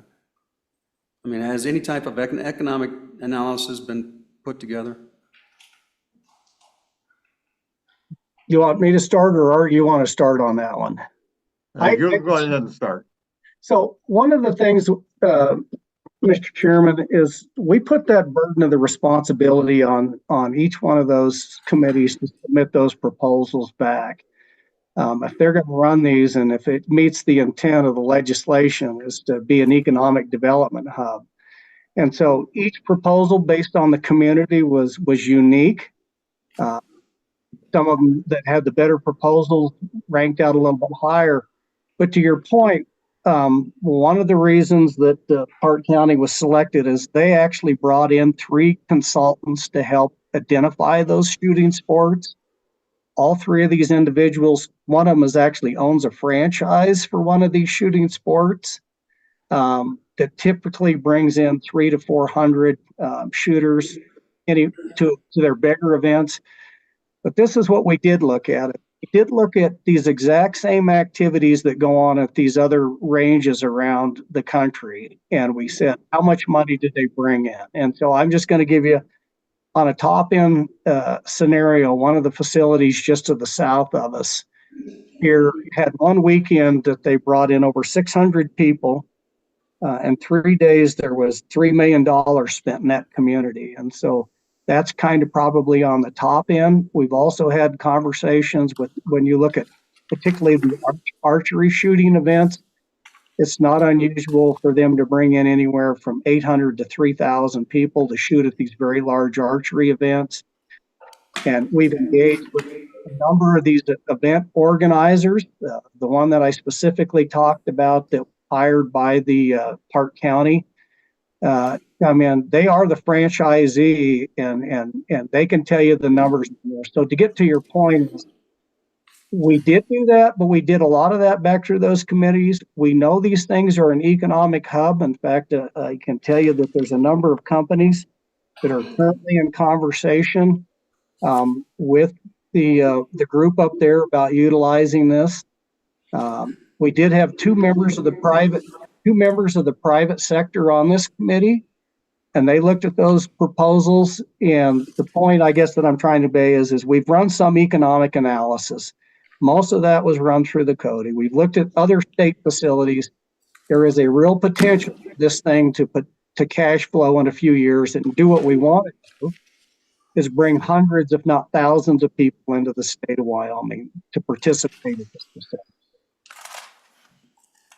I would just add to that, if I could, that it's not likely that, you know, dollars at the gate from people coming in to shoot for a day are going to cover the cost of this thing. But the overall impact of having all of these people come into our state and participate in these events will be very significant. And it really comes down to that business model. That was why Park County was elected. They had an excellent business model, which from the get-go was built around the idea of making this thing cash flow with, you know, all the different components of merchandising and promotion of the facility.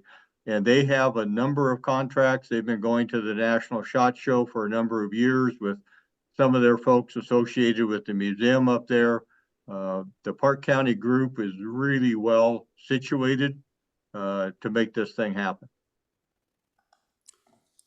And so just to follow up then, for example, when we were up in Douglas on the State Fair building,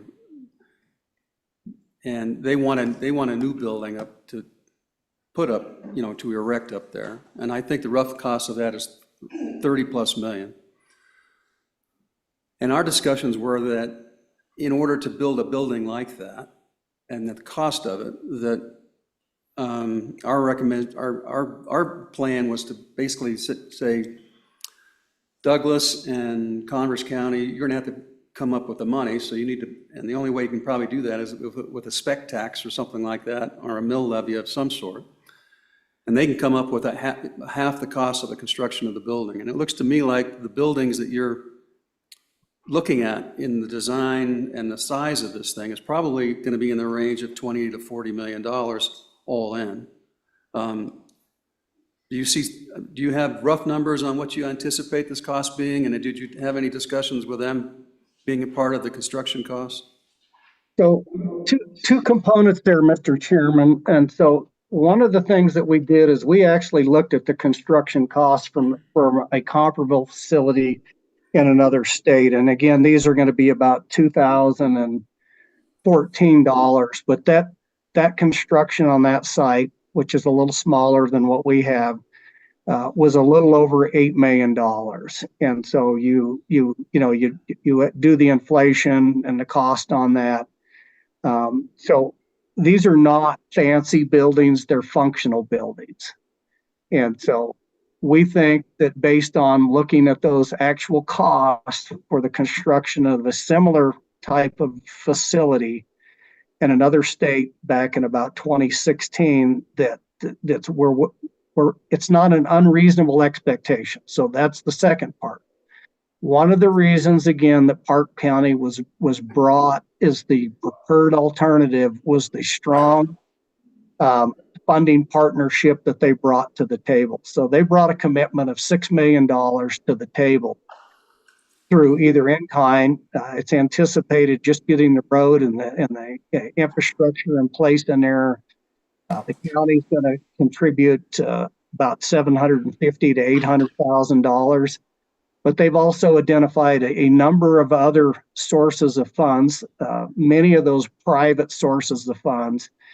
And that was one of the strengths of their proposals, is they brought this other private partnership component into the tune of several $1,000,000 to help build this facility. And so, again, that was one of the real strong points, is that public-private partnership from a funding standpoint.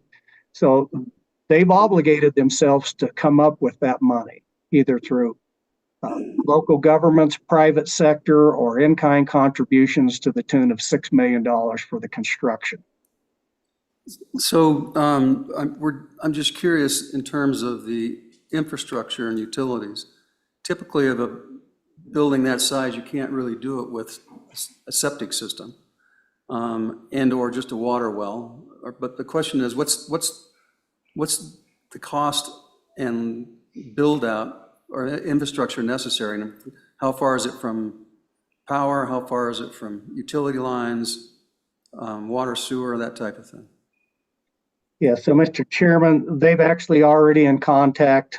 They've laid out the route, and I can't remember the number of feet, but it's 5,000 or 6,000 feet of something in that neighborhood. It's over a mile of power that they got to bring into the site. They've done some groundwater exploration and review out there. It looked very favorable from a standpoint of it will be an on-site contained water system out there. They had done some preliminary work and have been followed up with that. The other energy source would be propane on site, which again, this site is only about 6 miles from the city limits of Cody. So it's not a long ways to get transportation as far as utilities out there, but they have done some due diligence on electrical.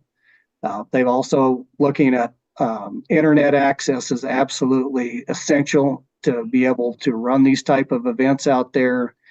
They've already had some communications with getting how they're going to get that internet connection, broadband or satellite service out there. But those were all addressed initially in the RFP. We asked them specifically those questions. And so they've moved forward. They're actually identifying sources of gravel potentially actually on that site to utilize for road base and some other sources of material. So when some of the documentation, you mentioned that there may be a staged build out depending on the cost and timing. What's your thinking with that? Until we get an actual layout of the site and get some, again, some more detailed specifications on the building. Again, looking at an almost identical type of building facilities as a one that exists today that was constructed in the last 10 years. We'll have better numbers as we move forward, but I would clearly anticipate there's going to be some level of build out here. I think it would be very unrealistic to go in there and assume that's not going to happen. Most of these facilities are not a one and done. So Larry, if we wanted to look at one of these facilities that are comparable, I noticed that there's one or two down in Colorado. Where's the closest one that members could go look at if they wanted to look at one? And Mr. Chairman or Co-Chairman, I think that's an excellent idea. I would recommend that you go to the Cameo facility in Grand Junction. And they do have a website and you can get on there and take a look at that. But the website, until you go out and look at one of these things and look at the facilities and what they have and how they operate. And so Coach here talked about, that's one of the first places that we took the task force to go get a feeling for what a number of these facilities look like. We did some virtual tours and looked at the the schematics on a number of facilities in Arizona and New Mexico, what the footprint would look like, how the layout was. But I would really recommend, if you got time, is to go visit that one in Grand Junction, Colorado. Actually, Palisades. So did you think about the possibility of, for example, if you have your duck stamp or you have some license fees the Game and Fish do, by adding $1 to one of those in order to generate some ongoing consistent revenues that will be outside of the standard $250,000 or $300,000 that we have to cash into every year for operations or operational costs? Mr. Chairman, we did not look at that. Again, this was something that we had put out to those local governments. We do anticipate, as part of this build out, that there will be maybe potentially other contributions from both the tourism account and Game and Fish, and then private sector. At least the folks that we had on the committee, and these guys have run pretty nice big businesses here in Wyoming, have suggested that there is significant level of, and then the fees associated with that, sponsorships at these things. And as you go and look at some of these other facilities, you see that across the facility as there's these private sector sponsorships. And maybe my co-chair's got something to add on to that too. But we did not specifically look at doing a fee assessment for that purpose. I just add that the excise tax on sporting goods does authorize use of some of those funds for shooting ranges. So it is conceivable that revenue from that account can be available. And as the co-chairman said, both tourism and Game and Fish, Pittman-Robertson money and other funding sources might be considered as part of that in the future. So have you guys put together a more comprehensive report than that to go into kind of flush out the details that we're talking about here today? I'm just, in terms of how moving forward. Much of that is, Mr. Chairman, if I may, much of that is still to come. I think with the contracts as they go out and the consultants get brought in, I think by the time we get to session, or maybe even a little bit before that, we'll have a little more particulars.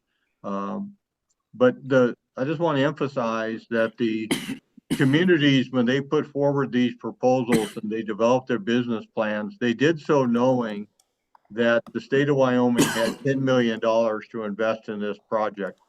And so in terms of the construction cost, they developed a plan that they are very confident in, that they can deliver this shooting complex with the $10 million from the state of Wyoming and the funding that they're able to raise. The ongoing funding, I think it's really important for the committee to recognize that if all of the costs of operations are borne by the local entity, it's hard to say that the state's interest in this facility will not be adequately represented. I think that having some skin in the game on an ongoing basis positions the state to have influence over how this facility operates going forward. And if we don't contribute to the ongoing expenses of this facility, we have less influence in that respect. Not, certainly the MOU can provide us with some influence, but I'm thinking the ongoing funding is really an important component to the state being able to say, this is a state shooting complex. So I would suggest that perhaps you have your consultant and Cody come down here when JAC meets in December and kind of put on a walkthrough of their proposal, the design, everything that you're talking about. Because I think in order for this to get a little steam, that would be a useful thing to do. Is that something that might be feasible, Larry? Well, Mr. Chairman, I think if you look at one of the handouts provided by Forward Cody, which is our consultant, it's in there that they plan on coming down there in December and doing exactly that. Great. Yeah, and I just asked Don earlier to provide this, and they'll send out those materials to all of the members. Yeah, I think they're on the website. They've been Would this, posted. Mr. Co-Chair, would this be in the December 9 series of meetings? Yes. Okay. And so, Mr. Chairman, and I do need to mention, and it gets back to the build out. So there's been some discussion is do we want to phase this in? Or do we want to supply additional money to get this thing up and running and functional as soon as possible? So I think we have identified a need for an additional $2 million, but what we're looking at is primarily tourism, and we've had preliminary discussions with the department. Depending on the size of the educational facility that the Game and Fish Department would like to utilize for outdoor education, shooting sports, and that. Right now, we anticipate that there may be enough funding through the department and the tourism account to satisfy that additional $2 million. But I need to be very transparent and say that would allow us to basically get this thing built out and be ready to go. And hopefully by late 2026, we can do a ribbon cutting ceremony. But otherwise, we just move this thing out a little further. But that's certainly we can phase this in. So the other thing I would suggest, Larry, is that if you just have a rough design of what this looks like, we could provide that to the construction department, and they can do a fairly quickly a quick analysis of cost of construction, and so that we have some numbers that consistent with, just to figure out kind of a verification of what the real dollars may be. Yeah, and Mr. Chairman, that's probably a good idea. First thing I would do at the state construction department would have them get maybe the floor plans and the building dimensions, specifications, if we can, from one of our neighboring states on that facility, so they've got something very simple to price. But until we get the engineering and the architectural work done, I think it would give them a better estimate of what it potentially would cost today now, looking at an existing facility. And that's all I have. Okay. Anything else from the committee for Senator Hicks or Representative Washit? Okay, nothing. Thank you, gentlemen. We now have on the agenda opening it up for public comment. Mr. Chairman? Yes, Senator. Drew had his hand up. Oh, Senator Grew. Thanks, Mr. Chairman. First, again, thank you both for doing this. It's a very exciting proposal, and I too, I think there's a lot of possibilities here. But what I'm really looking forward to hearing is how we can get this up and running, and how we can put together a business plan that gets us to at least revenue neutral, and how we can expect that, and how we can plan that out. I think the possibilities are there. I think definitely so. And I know the folks in Cody are, one of the reasons I'm sure that it came up in their approval was the fact that those folks there know how to do it. So I look forward to that, but that's going to be the key as far as selling this to our comrades, to the folks on the floor, is going to be able to talk really solid about how that's going to work, and how this isn't going to become, something that's an ongoing expense. Because I think it's got every possibility in the world not to be, and very soon. So I look forward to that. Thank you. So, Mr. Chairman, if I may, real quick. So what I think we can do is we will have, we didn't put each community's actual proposal out there, but I think we can provide, now that we've selected Cody, and you guys can look at their business plan.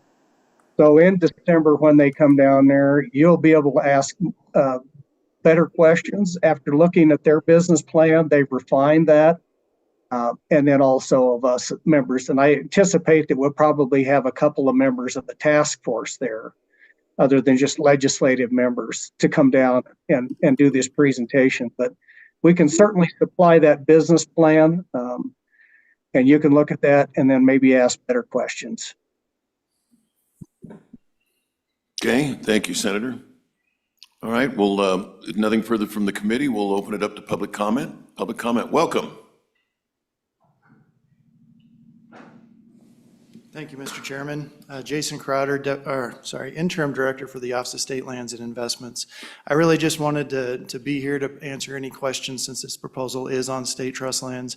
As the representative mentioned, we are working with Forward Cody on a lease proposal. We anticipate being able to bring that to the Board of Land Commissioners after some material terms are negotiated between us at their meeting on December 5th. The expectation for that is that the board would consider a special use lease for this complex and either approve it or amend it or not approve it. But the Forward Cody folks would be able to bring that forward to the legislature and say, this is what the lease looks like. And that approval would be subject to ultimate legislative approval. Obviously, if the legislature doesn't move forward with this project, the lease wouldn't move forward either. But to also respond to Representative Walters' questions about the other uses that are out there, there are 2 other grazing lessees on this property. As Senator Hicks mentioned, they have been in communication and appear to be in agreement with the project moving forward. We're working this in our normal fashion, and we've discussed this with the committee in the past, that any other new uses on state land come with a payment to that existing lessee. And so those negotiations are also occurring, that the Forward Cody folks and the shooting complex would pay a surface impact payment to those existing grazing users to try to mitigate any impact that they might feel.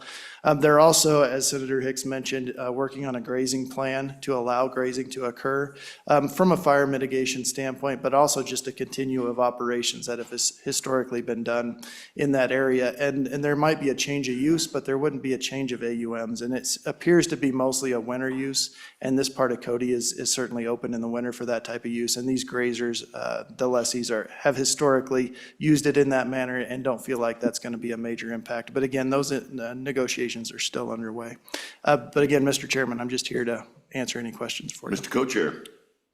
So are the lessees, are these, well, first of all, are they state leases? Are they school property? Are they? Mr. Chairman, Mr. Co-Chair, great question. They are state trust lands. So state, and are they landlocked? Mr. Chairman, it's a little bit hard to say that they are or are not landlocked. They're in the middle of a lot of BLM land, which does have access in some areas, but they're not accessible by a county road. That's not an easy access. So there's no road to it at the current time?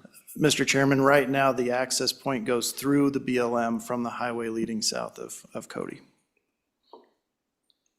And so Larry, has there been any discussions with BLM to put a county road in?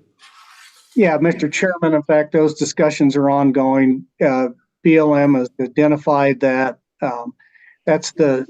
Right now they've got an archaeologist. The BLM has suggested that they do the arc for them. We anticipate that once the archaeology is done, BLM is already looking at all of their other specialists and stuff, that this would be, because it follows an existing road on BLM. There's an existing the mine out there, they're mining gypsum out there. And so that road already goes through that BLM property for the most part.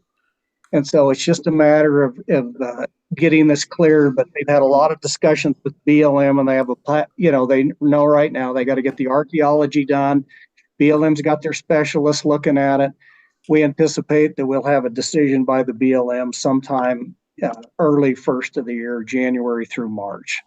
As far as just going ahead and approving just an expansion of the existing right-of-way. What are the sizes of the 2 parcels?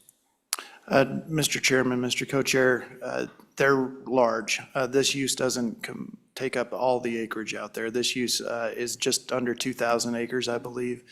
Total, there is probably 4,000 to 5,000 acres of contiguous ownership of state land. Of state land, of state parcels. Sorry. And so Larry, what's the size of the actual complex? How much ground do you anticipate being fenced in or? So I don't necessarily understand. So there's going to be the main headquarters with the parking lots. There'll be RV stuff. That's going to be probably somewhere in that, I'm going to say 100 acres. The rest of it will be maintained under the existing fencing. We are looking at upgrading all that fencing around there. So the footprint right now, as it's anticipated, is the entire range is just under 2,000 acres. Jason, Mr. Co-Chair, I've got a question. I hear all the reassurances that shooting complex and grazing are not incompatible. And you have to pay a fee to the lessee for changing the use. I wonder how much that fee is relative to what it would take to just buy the lease out, because it's just hard for me to get away from the idea that if this complex is enormously successful, that you're not going to have a conflict between it and a grazing operation. And I could be all wet, you know, I've eaten beef, but I've never raised beef, so I don't know whether it's really conceivable, but I was always taught to be pretty darn careful when you're on a rancher's land about shooting, because you never know where their cattle are. I'm concerned about these two uses bumping up against each other and what that does in the long run. Mr. Chairman, I think that's a great question, and we don't have a lot of experience with this either.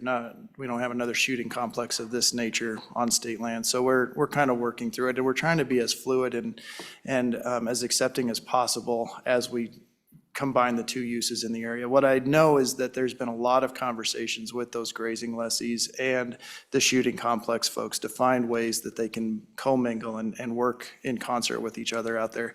And that's why we say a lot of the grazing activity will happen in the winter, and both have agreed that that might be the best solution. Not as much use on the shooting side, more use and availability on the grazing side. So that could be a positive thing going forward.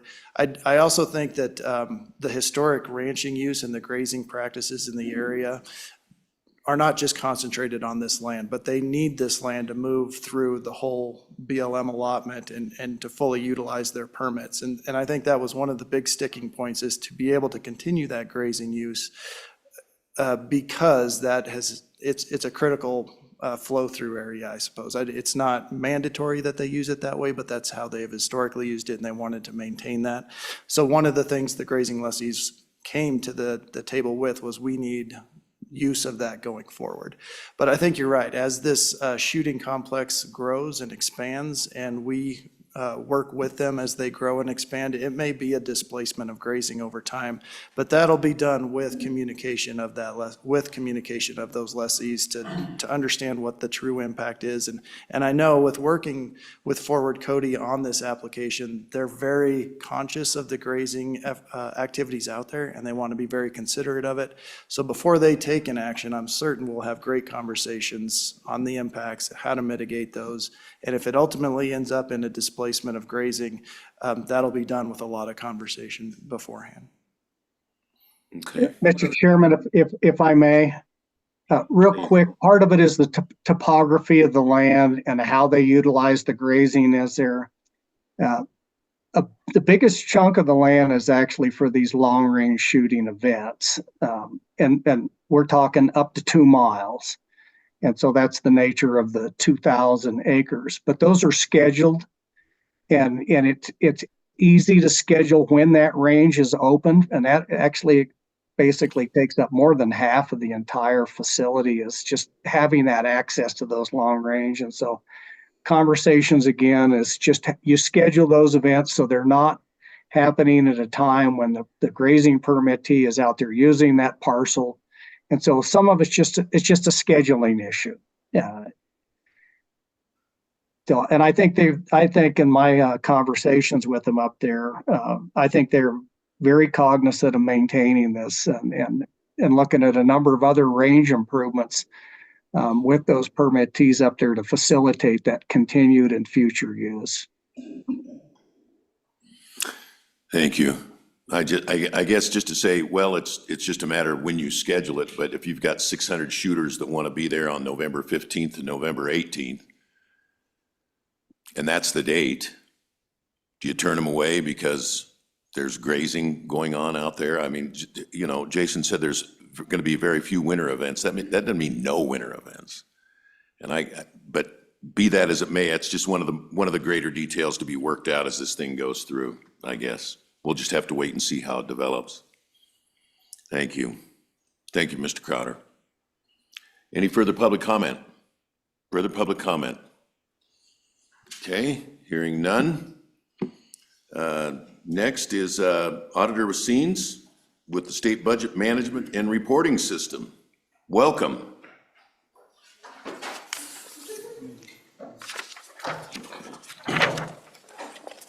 Tim.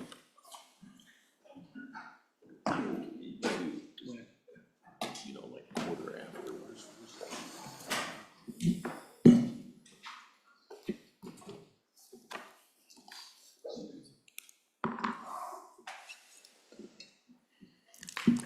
Welcome.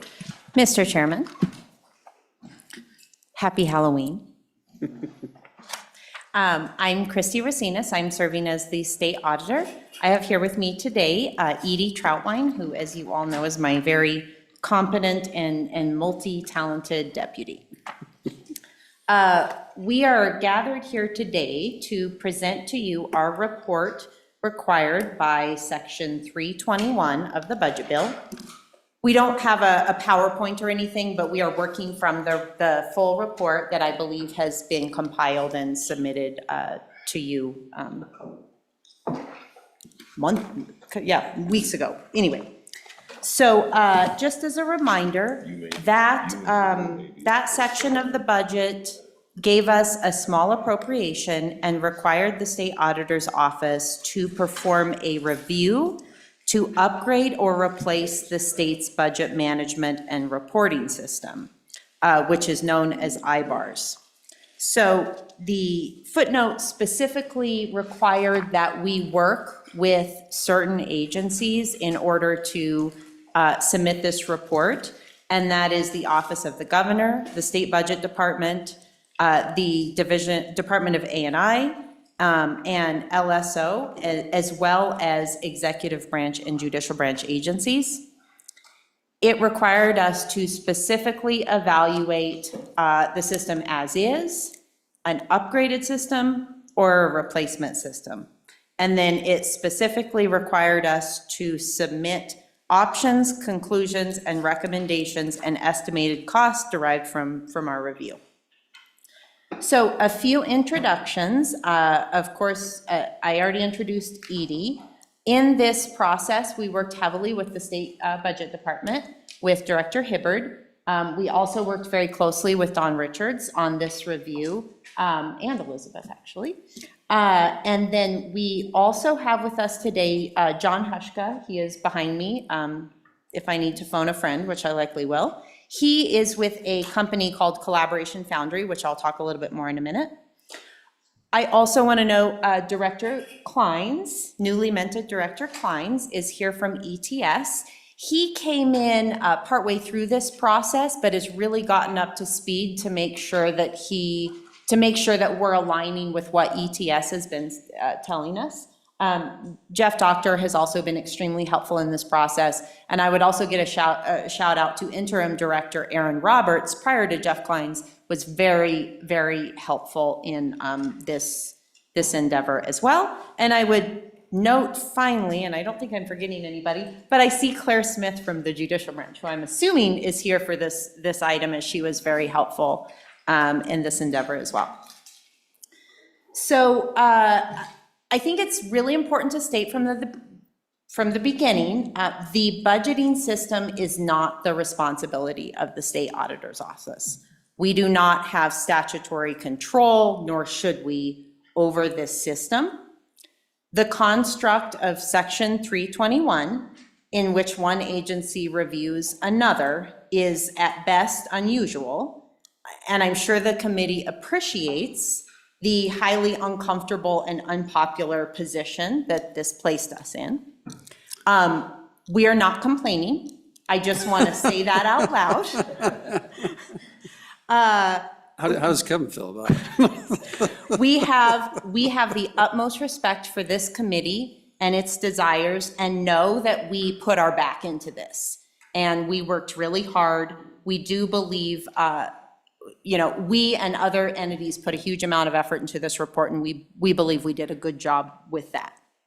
So basically, everything I'm going to tell you comes from the report. I'm going to go fairly quick. I know you all are a little behind in your scheduling, so I'll give my spiel, but if you need to give me a sign to speed up or cut it off, or if you want me out of this seat to talk to other people, that's fine. So first off, what is IBARS? IBARS is an acronym that stands for Internet Budget Analysis and Reporting System. It is an externally developed custom software that comes from a company called Affinity Global Solutions, or AGS. So IBARS is the product, AGS is the vendor. They're based in North Dakota. There are currently 7 states that use IBARS. More states used to use IBARS, but several, including Affinity's home state of North Dakota, have procured other systems in recent years. The State Budget Department has used IBARS since 2000. LSO also separately contracts with AGS for an instance of IBARS, and they have used that from 2009.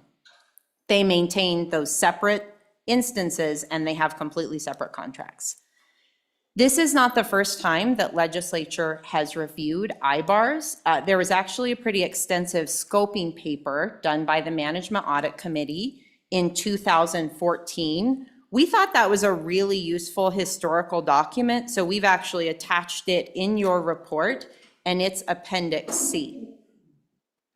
So next, Mr. Chairman, I'm going to talk a little bit about our process to produce this report so you understand where we got our inputs. The budget bill was signed in late March of this year, and our report was due September 1st. So obviously, we had a pretty tight turnaround on performing this review and presenting to you.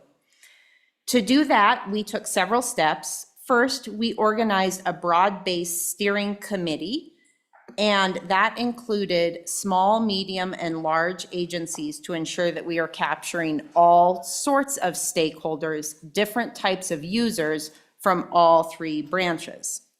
Several of you were also roped in this committee, so thank you for your participation. From that subcommittee, we assigned 3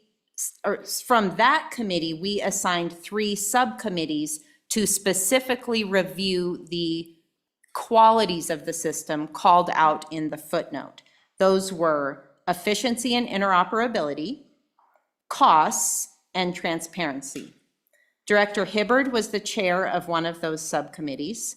Mr. Richards was the chair of another, and Edie and I were the chairs of the last one.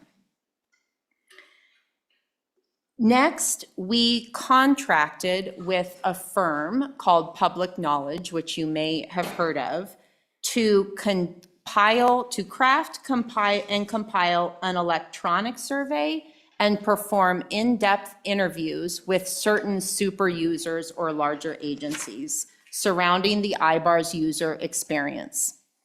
This cast a really wide net as we basically surveyed all directors, deputy directors, CFOs, and essentially anyone with an IBARS login, so anyone that interacts with the system. So there was that online survey that we peppered everybody to fill out, and Public Knowledge gathered that feedback, and then they also went and sat down with 12 or 13 different agencies for about an hour to 90-minute long interviews with a group of people from each agency to really delve in and have a little bit more time for an iterative feedback process. We did not participate in those intentionally. This is, we thought it was important to hire an external party to come in and gather that information. So that entire report, I think we call it the IBARS User Feedback Report, is attached to your documents as Appendix A. Next, we also contracted with Collaboration Foundry in order to perform a technical analysis of the IBARS system. So this is a dorky analysis, but I like to use the example of a car when I talk about IT systems because it kind of makes it so my non-IT brain can understand it. So if that first contractor we hired, we wanted to know about how the car drives, how the driver feels, are the buttons easy to use, is it intuitive? Where this technical analysis, we're looking under the hood, we're looking at the gas mileage, we're looking at how much wear is on the tires, that sort of thing. So I will go over both of these reports in a little more detail, but that technical analysis report is called IARS Technical Analysis, and that full report is attached for you as Appendix B. So the other part of our process that I want to mention is we reached out and surveyed other states on what they were doing for their state budgeting system, and we tried again to cast a broad net. Director Hibbard went through his association, NASBO, I believe, National Association of State Budget Officers, to survey them. We, the auditor's office, went through NASACT, which is our national organization, and then Mr. Richards went through NCSL, which you all are familiar with, in order to try to garner as much information as we can from other states. And then finally, even though they were not called out specifically in the footnote, we thought it was really important to loop in and have a strong collaboration with ETS throughout this entire process to make sure we weren't over here in our with blinders on, and that we understand ETS's goals for state systems similar to this as a whole. So, Mr. Chairman, moving right along, the results from those actions we took to complete this, I'll talk about the user feedback survey first. Again, this was the electronic survey and then those in-person interviews. We hit somewhere about 92% of user agencies throughout the state. As you know, there's, I think, 89 agencies or so. So we tried to make sure we were getting back feedback from every state agency. So largely, users consistently describe the system as outdated, clunky, unintuitive, and very difficult and time-intensive to learn and navigate. Other issues that were frequently highlighted by users were insufficient training and support, manual and labor-intensive data entry, and a lack of real-time updates or reporting tools for the system. We did specifically ask what people like about IARS, and the consistent answer for that through most agencies is it's gotten our budget done. You know, through the years, through the bumps, it has consistently produced a budget book for all of our agencies and for you for the past however long. So moving on to the technical analysis, and again, this is the report largely produced by Mr. Hushka, which is here, and he's available for questions, through the Business Collaboration Foundry. This analysis and this report is super interesting. And if you haven't read our report in its entirety, if you read one thing, I would maybe recommend that you read his report. It's, as I mentioned, I'm not an IT person, but I think this report is exceptionally useful and is great in helping us think not only about IARS, but the way we structure all of our large IT systems as a state, which I know this committee has a lot of experience with. So again, IARS is an externally developed custom system, and custom systems cause governments to devote a lot of resources, both money and people, to maintaining and managing that software. So said another way, Wyoming, the state of Wyoming is in the software business with IARS. Any upgrades or updates to a custom system are separately paid for and managed by the user or group of users. And in the case of IARS, like we talked about, there's only 7 clients using this product. So there's not a lot of folks to share the cost burden of the product. We don't, like I said, seven states are using it, and that does appear to potentially be shrinking instead of growing. It appears that at least one of those states may already be transitioning away from IBARs, and they haven't brought any new clients on that we know of since 2019, so 5 years. And again, in the technical analysis report, one of the substantial risks notified is that partner loss, meaning anytime somebody steps away, that's less clients left to collectively support the product. So a major trend in governments is to move to, and you've probably heard of this, SaaS systems. So that is another acronym, I apologize, Software as a Service, or SaaS, to get away from this intensive software management. So a SaaS product is a software in which vendors are responsible for all aspects of the product, hosting, upgrades, security, et cetera. And then updates and enhancements are provided to all clients. And I'm going to make sure that, Director Kleins, yell or shout if I say something wildly inaccurate about IT, because I'll repeat again, I am not an IT person. But like if we think about the way we use Google, and that's maybe a bad example because LSO doesn't use Google, but even personally, when you use those products, you'll see updates automatically come through. And Edie and I were talking about this yesterday. Now on Google Meet, if you start talking and you are muted, now it pops up and says, hey, are you talking?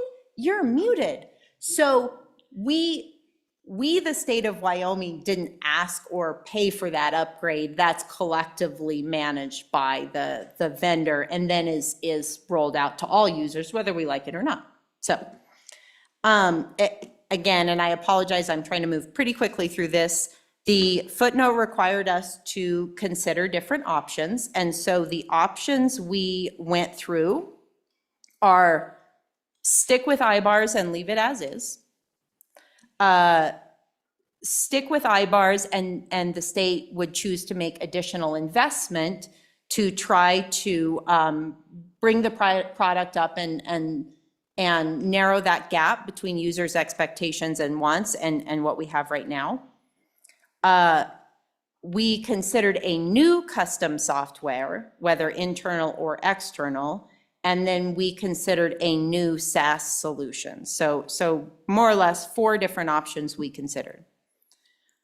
IBARs as is, that was our first option. We considered this to not be feasible based on the collection of all the user feedback and overwhelming agency frustration, which again is expressed in that user feedback report, with the product as it is. IBARs with additional investment is an option. We don't think this is a great option for a couple of reasons. First, it perpetuates the risk that we have with a custom solution, meaning that risk of partner loss. Additionally, the time to investment return. So if the state were to choose to pay for enhancements, I think there's some question of how long those enhancements would take, and maybe more importantly, would those enhancements actually meet users' expectations, or are we still going to have a gap there? Again, the vendor for IBARs is a relatively small company. I think they employ 16 or 17 IT professionals just for situational awareness. The third option we looked at was a new custom software, internal or external. From the beginning, we didn't think this was a great idea, but we wanted to make sure we were considering all options. We do not think this is a good option. ETS has confirmed they are really wanting to get away from custom systems, and that software as a service really meets the modernization strategy to where we don't get into these situations. And again, I know I'm telling a committee that already well knows this, is we end up with these situations where we have an aging software. It's hard to use. We might have one person who knows how to use it well, and they're wanting to retire, and we can't let them retire because they're the only person who knows. So anyway, I know all of you know that. So we're wanting to not fix our issues with the same set of issues as in essence. So the last option would then be a new software as a service solution. This would involve potentially replacing our IBARS with a new SaaS system. As you know from our report, we do believe this is the best option and think that it is the most cost-effective, future-proof choice. It does align with ETS's modernization strategy. And, you know, looking at all the cost-benefit analysis, that is where we landed. And again, going over our process, I know you know that we did not come to this recommendation lightly or quickly, but that is where we ultimately landed. So I want to talk a little bit about potential costs, as the footnote also required us to evaluate that. Currently, SBD pays about $177,000 a year for IBARS, and LSO is about $45,000 a year. So total, we're paying about $222,000 a year for both of those branches. Potential costs for upgrading IBARS, and again, I just want to reiterate, we have not gone through a proper procurement process or any formal negotiations, and any of our estimates are not fixed.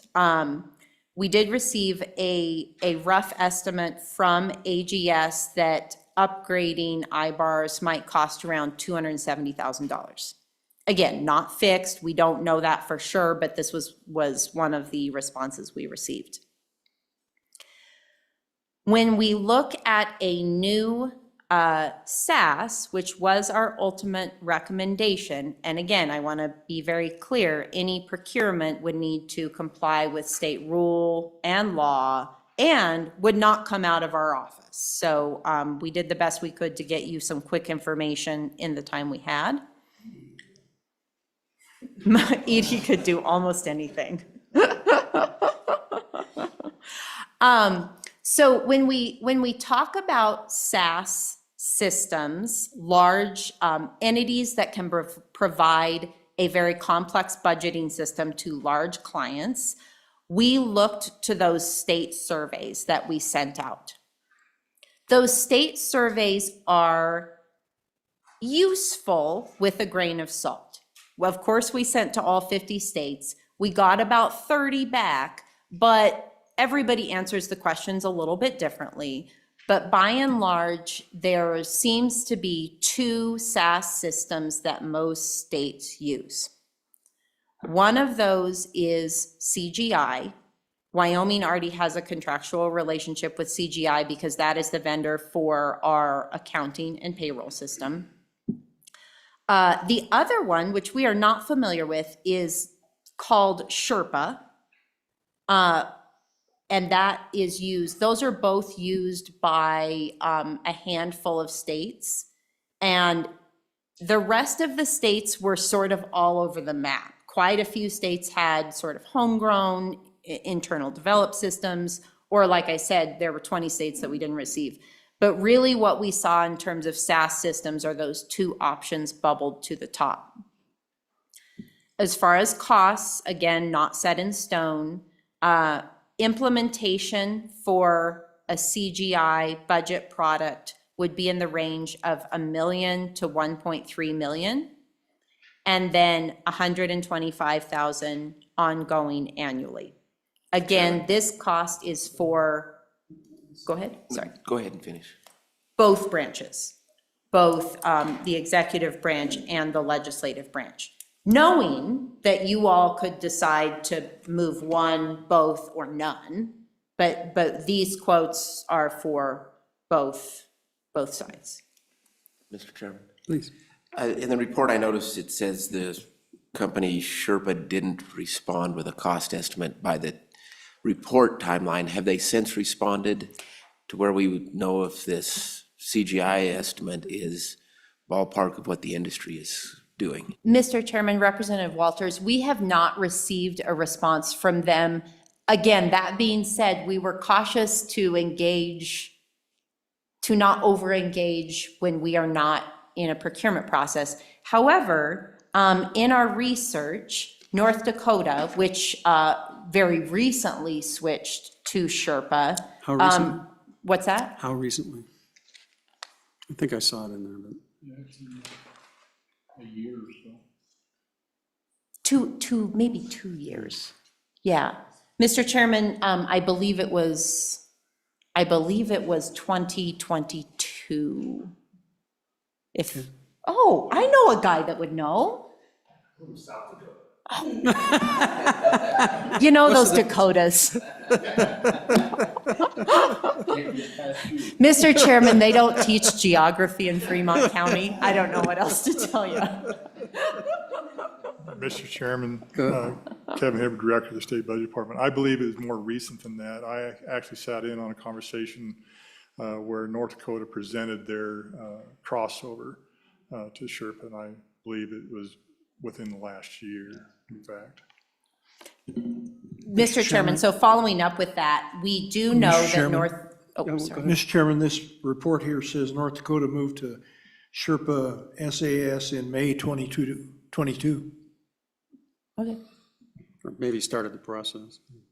So, Mr. Chairman, on that note, in the survey that we sent to North Dakota, they did note that they paid $1.23 million for implementation and are paying about $103,000 ongoing annually. So even though we don't have real solid figures from a lot of states, that very much appears to be in alignment with what the WAG CGI gave us, for what it's worth. So, Mr. Chairman, and Christie, when we talk about these comparisons, is there value in helping us to, at least my takeaway is when you got the surveys back from different states, how they do their budgets is all over the map. You have the executive branch using one system and legislative branch doing another system. They may even have different budgets. There wasn't a lot of like comparisons with Wyoming, and so although it appeared that it gave you some perspective on functionality and perhaps cost, yeah, they didn't really mesh or line up completely with our process, and so those three committees really kind of had to refine that. Is that fair? Mr. Chairman, Representative Larson, absolutely. Again, the state surveys are useful to an extent, but should certainly not be, can't be put into a spreadsheet and added up and then presented as a statistic, because there's a lot of. Did you get a cost from Arizona when they switched? Because they just did it in 24, it looks like. Mr. Chairman, we actually have a summary in the technical analysis report. Their acquisition cost was reported as $4,528,212, so about $4.5 million. Yeah, 4.5. Thank you. So, Mr. Chairman, just rounding up and making sure I give opportunity for questions and other parties to speak, but again, we believe we've completed the goal of the footnote. All parties in the footnote that we were supposed to collaborate with were given the opportunity to submit their own recommendations or concurrence or dissent of our report and ultimate recommendation. The only party that did that was LSO. They did submit a memorandum included with your report on LSO letterhead. Their memorandum generally concurs with our conclusions and recommendations, but also makes some really important notes specific to LSO, things that might matter a little bit more or a little bit less to them.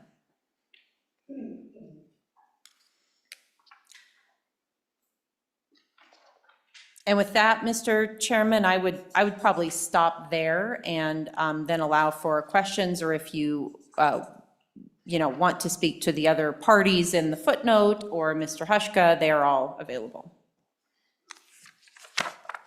You going to go to your recommendations? That was, Mr. Chairman, sorry, I can certainly read it out in formal, but the final recommendation, as we mentioned before, from the SAO, we recommend that the state's budgeting management and reporting system, IARS, be replaced.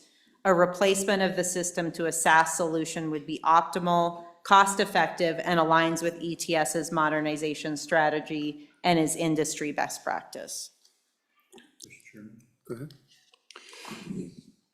So looking at the recommendations, and I know we're going to have, I assume we'd have some public comment, but as you step back now away from this, next step would then be to, I guess, recommend that LSO, or the legislature, I apologize, legislature would then encourage, or we go through an RFP process, right?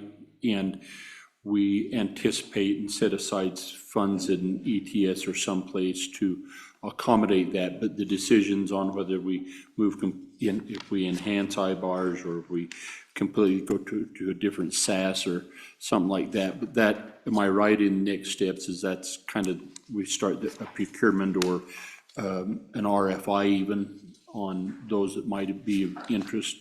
Mr. Chairman, Representative Larson, you're spot on. The ball is now in this committee's court to consider the options and recommendations. And again, our disclosure that we did not have time or the bandwidth to go through, and we are not the right people to go through the RFP process. Again, this is not our. Wait, we can decide that. Yes, well.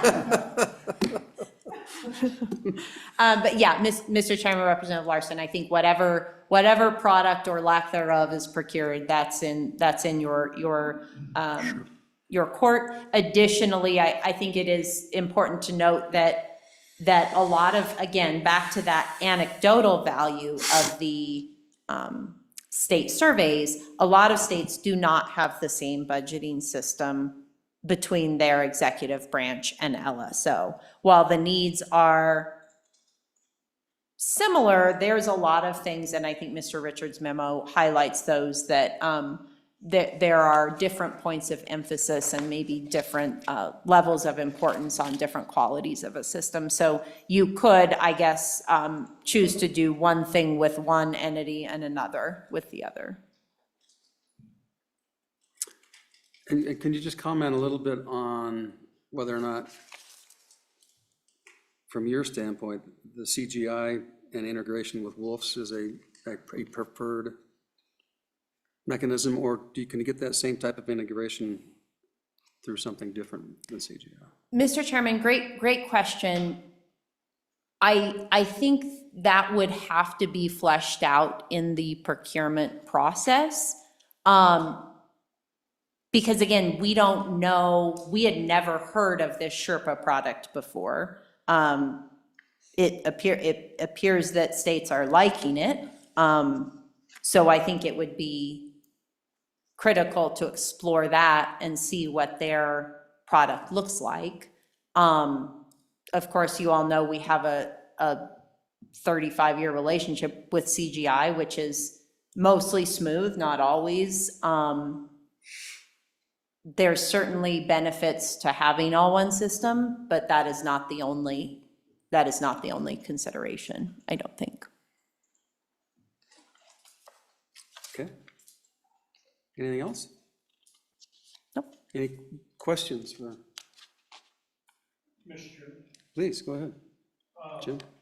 What's the urgency on this particular expenditure? Mr. Chairman, Senator Anderson, I think that I'm not certain I'm the right person to answer that, but we have we have gotten by with IBARs for many years. So I think you could take the urgency as a couple different ways. I would also really encourage you to take a look at that user survey and some of the feedback there and maybe gauge the priority level. So, seeing how you have your dancing shoes on and dance around that a little bit, do I not read in that survey from agencies that expressing considerable frustration in the ability to adjust our current system during the course of the year and in preparing budgets, and the demand for it's not as streamlined as what they would suggest, and my takeaway from reading that would have suggested that there's, with all the other upgrade, that there's some urgency. Mr. Chairman, Representative Larson, I would agree with that. I think that what we call super users of the system out in the agencies would concur with that statement. So Kevin, you want to give us your 2 cents and if we do this, the implementation process that you'd like to go through? Thank you, Mr. Chairman. The first thing I'd like to do is thank Auditor Racinez and LSO staff for their help, public knowledge, and John Huskey with Collaborative Foundation. Really appreciated all their help.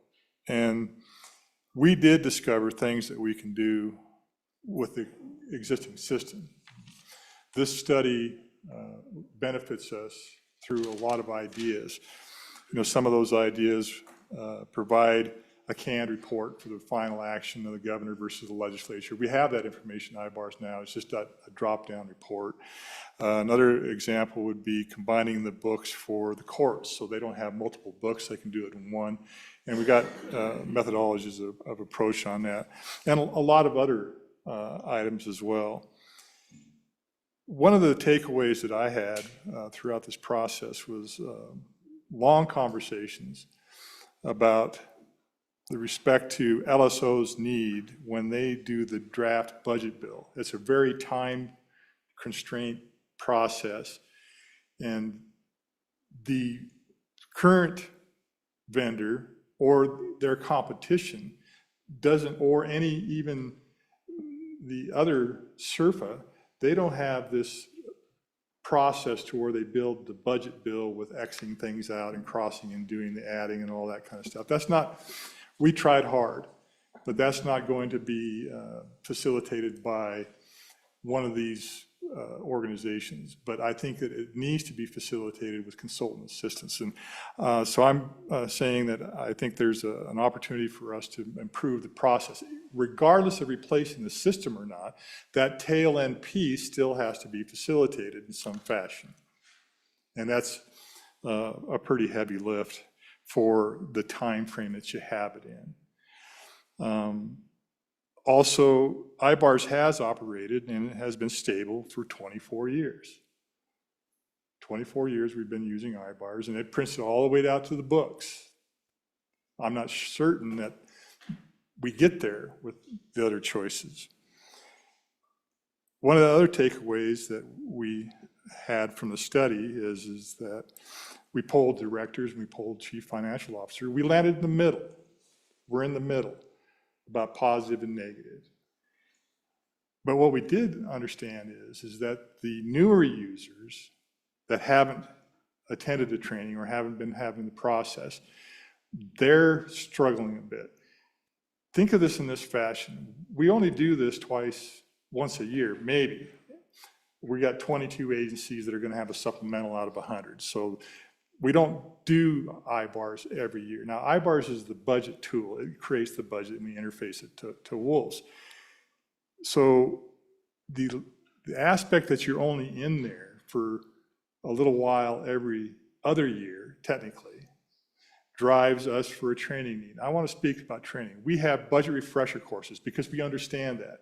In the spring, we ask all the agencies to bring the topics. We bring the topics in. LSO participates. Everybody participates so we can get everybody back up to speed on what IBARS is. Then we have new training for new individuals. and then we had advanced training. But more importantly, we have what we call BYOB, bring your own budget. If you're frustrated to that extent, then all you have to do is come to the state library, or we'll go to you and we'll do the budget with you in the state library lab. So the aspect of this is we are doing a lot of training, but one of the things that we would recognize is that we haven't made training mandatory. I think that's a step that we will take in the future to have mandatory training.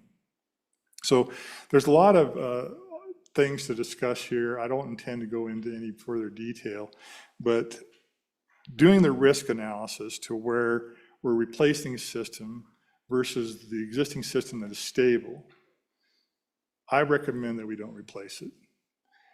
We had a conversation last year when there was an idea that we would do the overall enhancement to IARS. But in my conversation with you, I chose to have other products that we can use, Power BI and other industry products to do dashboarding and things, because you can just take a flat file and you can combine all those files and you can have a report. No better example that exists today than the ARPA compliance dashboard portal. We were showing you where we're taking information from wolves, from spreadsheets, from flat files, from all over, and we're putting that into that environment. That was my recommendation, and you provided $50,000 and an ability for us to match that. Now, I haven't proceeded with that because we're in this process, but that still is an option, because what we, if you want to have the dashboarding, just whatever you imagined, we can accomplish through these other tools. So I'll open that up for questions if you desire to have any. Okay. Go ahead. Mr. Chairman, for Director Hibbert or the state auditor, is my understanding that IARS is the tool used to prepare the budget, and then WOLFS is the tool that the state auditor uses to keep track of the money that the state actually spends. If we adopt a new system, the SaaS system, does it change anything about WOLFS or how the management software talks to WOLFS, or does SaaS also replace WOLFS? And you may have already said that. I'm confused. Mr. Chairman, I'll take the first shot at that. So, Representative Sith, you're correct. IARS is the budget building tool. That's what it's used for. And then once we have that, we interface. Now, currently, we interface only Section 2 of the budget, but we could interface Section 300 and all the standalone bills. We can do all those kind of things. In fact, this year, the interface between IARS and WOLFS was the best experience ever. So there are comments in the process that we had in this review that agencies would like to see IARS as the reporting tool of budget to actual. That's not what the system's meant to do. The IARS builds the budget, you guys appropriate, then we interface it to WOLFS, and then WOLFS does the transactions to the budgets, the actual transactions. We put the budgets in. Now, for example, you may set money aside, like the conversation before, put money into ETS's budget, and then we go back and we do an RFI and RFP. When that money gets ready to be distributed, then we do a B11 and we move that money to the other agencies. So a lot of times the agency's budgets do change by B11s. But the B11 is a process after the appropriation. So IARS holds the original appropriation, we interface it, and then we modify that as we progress through biennium through the B11s. Mr. Chairman, just to further elaborate a bit, CGI is our vendor, and through that vendor, WOLFS is just one portion of that. That's the accounting portion. They also provide all of our payroll system and our reporting system. That they are, CGI is a SaaS. So a SaaS budget system could be an additional system, or it could be CGI's budget module, which is a SaaS system. So it wouldn't replace WOLFS. It would be in addition. We would procure a budget system in a similar manner to the way we receive our accounting system, which is a SaaS model. The integration question that you asked is a very good one, about which we don't know all the answers yet. So essentially what happens now is at one point each year for the budget load, the budget department, and again, this is my non-IT version, does a download of everything that is acted upon by the legislature, and we upload that into Wolf's. So the systems are not integrated at all, but there is this one time each year where we do a coordinated upload to get that budget into Wolf's. A new SaaS system would, depending on the product, be at least that integrated, if not more. That's not uncommon, I guess. Okay, further questions? So, Mr. Chairman, just a little bit of the legacy kind of conversation on this. At one point in time, after you appropriated the budgets, the agencies would actually enter that into WOLS through a BGA document. That was very, very, very onerous. A few years ago, about 11, we started doing the interfacing of this, where we do exactly what the auditor Racine has just said, where we go through the process of collaborating with LSO, the State Budget Department, and SAO to make sure that the statistics are correct. And once those statistics are correct, then that interface is then put into WOLS.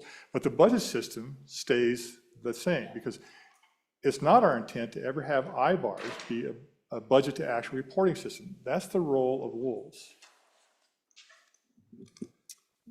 Further questions? Don, give us a rundown of LSO's position, would you please?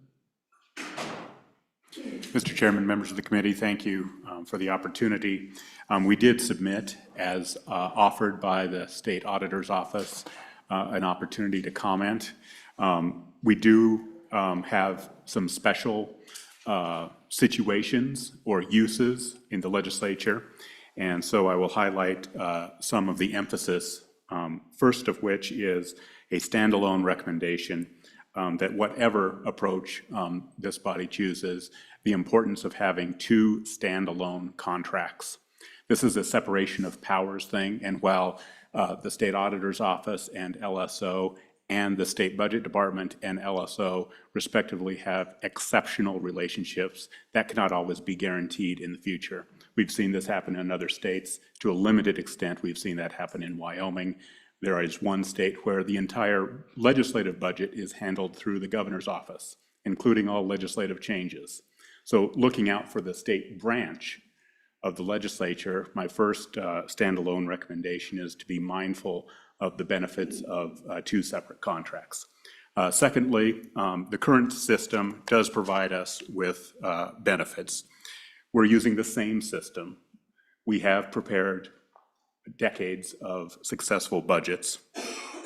I personally have some preference of going with a standalone system in some cases, and the reason being is our needs are substantially different. However, I concur with SAO that we end up in the same place where you have key person risk within LSO, and if that IT or fiscal staff person were to leave, we are no better off and arguably worse off than what we were. In addition, I respect the predecessor of the ETS director, CIO, their concerns about building in-house systems. To the issues of challenges, and particular to the legislative branch, the current system has a prolonged learning curve. I have been faced with the results of that with the departure of three staffers, or two staffers, and we're now on our third staffer in a handful of years. It takes 2 years of work within the system to understand both your process, which is not always intuitive, as well as the technology processes. Secondly, we have been challenged by limited abilities to query and change our reports. By query, I mean several members of this group and your predecessors have asked some basic questions, and why couldn't we have that on our screen, looking at historic data, just basic questions. And It would be nice to offer our bosses those enhanced capabilities. Most of our querying is done directly through Elizabeth in our own in-house system. We take the data out of the IARS and we run our own analysis. Examples of that, the inflation requests for the past couple of years, we do that all outside of the system. If you ask to reduce out-of-state travel by 5 or 10%, we do those types of requests outside of the system. For a budget development system, it seems to us it would be better to have that incorporated and easy to use within the system. And then finally, the time to populate the system. And in this case, maybe no system can meet our expectations. But during budget markup week, 4 of us, depending on the year, populate our own spreadsheets and tracking system. I am not aware of any system that has the capability to populate those real time. So we have to go away for 3, 4, 5, 10 days to prepare the budget that you have done. Well, that means that has a legitimate impact on the legislature this session. There's a desire by the Legislative Technology and Transparency, Technology and Process, Select Committee to modify budget week. There's not enough time to do everything. Mark up the budget, have us draft it, make it available to your constituents and the press and the lobbyists, and extend budget week into a longer process. So I wanted you to be mindful of those. We do concur in broad strokes with the SAO's recommendation, and we think either an enhancement to the current budget management system or a replacement have the potential to work. Both of them come with some considerable risks. With the existing systems, I think the software as a service systems, an alternative to IARS, their particular expertise is aggregating numerical data. What we need as the legislature is a little different software that allows for strike, underline, enhancements, changing tables on the fly, which is not always consistent with the same expertise of a data management system. With that, I would stand for any questions. Questions for Don? So Don, have you seen, or has folks at LSO looked at other states that do, and how they do the same thing that you do with an SaaS system? Yes, we have reviewed other states, and I would use this opportunity to indicate we're not in the bottom half of other states. Our neighbors to the south uses Lotus Notes and WordPerfect, both of which I think are discontinued. They have a large staff. I was just looking up. I think they have 14 people. When they receive a download of information, it is not electronic. And I believe it's 14, I might be wrong, spend weeks retyping the 4,000 pages that you receive into their own system. There are many states that are not as advanced as we are. So it's not, a horrible situation. A lot in those appendices of the legislative systems are developed in-house. And the reason for that is they have the drafting system already in-house in many cases, and they just use that as a complement to their drafting system. I think that IARS does the full suite of activities, and they do produce our budgets. We do have difficulty in making any changes to that. So if you look at our system, our tables that are printed in the budget bill, there's a bunch of little spaces between every number. There's not really tabs. It's not in a table form. It's all how many spaces are there across the page, and if you miss one of those up, you have to reformat, which is a time-intensive process. Then when you go home and you pass it out, our printer or publisher of the session laws requires a different format. Again, all of that is done manually by hand. So there are challenges that way as well.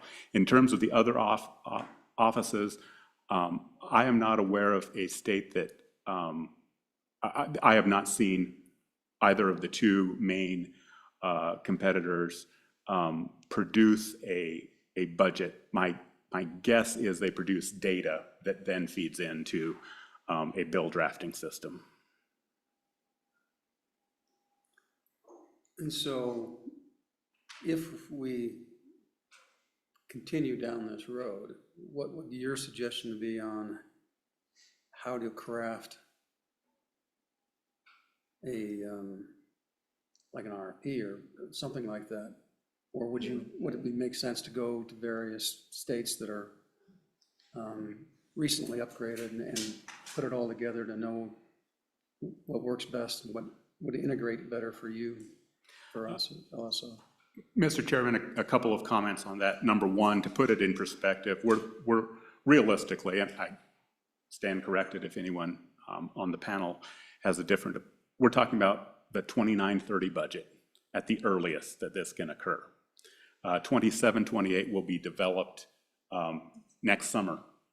And it is unrealistic that this RFP go out and get implemented under either of the proposals within 6 months. Theoretically, you'd want to do it when the budget, when a general session comes up or a budget session. What? Yeah, it may realistically take a couple of years, 18 months or something like that, to fully develop it. There are proposals, if you're doing more of a limited enhancement, that could certainly be done on a shorter schedule. But realistically, in terms of time frame, it's 29-30 in my opinion. Secondarily, I think there are potentially two approaches, and Mr. Hershka or the CIO certainly have a lot more experience in this than I do. One is a very detailed RFP process, which has hundreds, if not a couple thousand deliverables of expectations, exactly what the system will do. And I think that is not uncommon in other states' RFP processes. I think there is an alternative that could be benefit from, say, a consultant to help come up with those technical specifications, and where LSO and the State Budget Department would describe in higher level terms the expected deliverables as opposed to all of the technical specifications. Okay. Mr. Chairman, having experience with implementing an ERP system at YDOT, where we actually had an asset management system dovetailed into a financial system dovetailed into an EPM, enterprise performance management system. If the decision is made to replace or upgrade, whatever that happens to be, but particularly if we want to replace, I would strongly suggest that we do hire an owner's representative. That representative can be managed through a party of SAO, the SBD, and ETS. But that owner's representative will help us get the RFP dialed in so tight that we can be successful with delivery. And then that owner's rep is not the software company, it's not the implementation vendor, it's a separate vendor that goes and helps us through that whole process, because we all have jobs to do all day long. But we were successful because we had that owner's rep that was not the software and was not the implementation firm. And then after that, we clearly were successful at implementation. So that's your choice. I think that's what we do. That owner's rep would help us get that RFP crafted. We could start with the RFIs, or we can start, with the RFP. Once we get that RFP strengthened up, then we can be successful. Yeah. Okay, we'll probably go to 12:30 because I want to finish this up. But so we've got a couple other folks that I'd like to have come up. Our ETS guy, and whomever would like to come up and speak on consultant. Yeah, consultant. What's his name? John? Please, welcome. Thank you, Mr. Chair. Jeff Kleins, I'm the Director of ETS, State CIO. As was referenced, I'm fairly new to the state. Spent a lot of time diving into the documentation and visiting with the different parties in this. Agree with a lot of the testimony that's been given today. The one thing I want to echo is this is an incredibly complex process, as evidenced by very few vendors in the industry of public sector budget drafting. So speaking from experience in South Dakota, who is just down the implementation of a new statewide financial system, including a budgeting system. We had 5 major vendors respond to our RFP, and 4 of them said, we're not even going to try to do this. We recommend you look at Sherpa or others. And CGI responded and says, we have one as well. So it underscores the complexity of the public sector budget management system. The other thing to echo, as we move forward, if we want to move forward, this should be a long process. Public sector major enterprise projects like this have a very high failure rate, especially when you just go straight to an RFP. So bringing in a consultant or contractor to look at our current business processes, but also use this as an opportunity for a business transformation, look at our own business processes and try to refine and improve those, to look for efficiencies and automation opportunities, things like that would be highly recommended, and then look for a solution that would help us execute on that vision. So a 2-year type of implementation is the norm. You can probably, depending on how quickly you move, get that down to 12, 18 months. But it will depend on how thorough our requirements are in going that out to RFP. So tell us what South Dakota did. South Dakota implemented, or they selected Oracle as the primary financial system, and then Sherpa as the budgeting system. And they started, so the process we started about 2.5 years ago, looking at our requirements and things to that effect, issued a RFP, and then just did the selection. So they are looking to go live in July of 2027 with their solution as well. Their current solution is a mixture of Excel spreadsheets and a mainframe system. So there's gonna be a lot of benefit and improvement in that process. Well, welcome. Thank you. Any questions for Mr. Klein? Go ahead, Bill. Thank you, Mr. Chairman. My question builds upon the idea of having 2 separate contracts and an agency separation in terms of compartmentalization or containment, in terms of viability. We don't know when something's going to be attacked. We don't know when certain things may happen, a fire, whatever.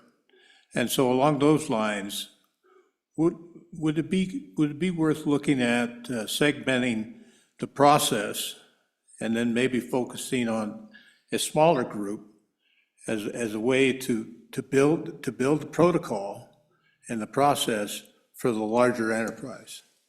I know you've done a lot of that work already in the last number of years. Mr. Chair. So if I understand the question, what you're talking about is doing basically a proof of concept to make sure that what we're doing, or the direction we're going, would be successful, and then starting with a small group and validation. So that is a common approach when you're looking at major systems, is to do a small pilot or proof of concept to ensure that it would work. And that's a normal part of approaches that are recommended in industry to do, especially when you're talking a potential $1 million plus implementation.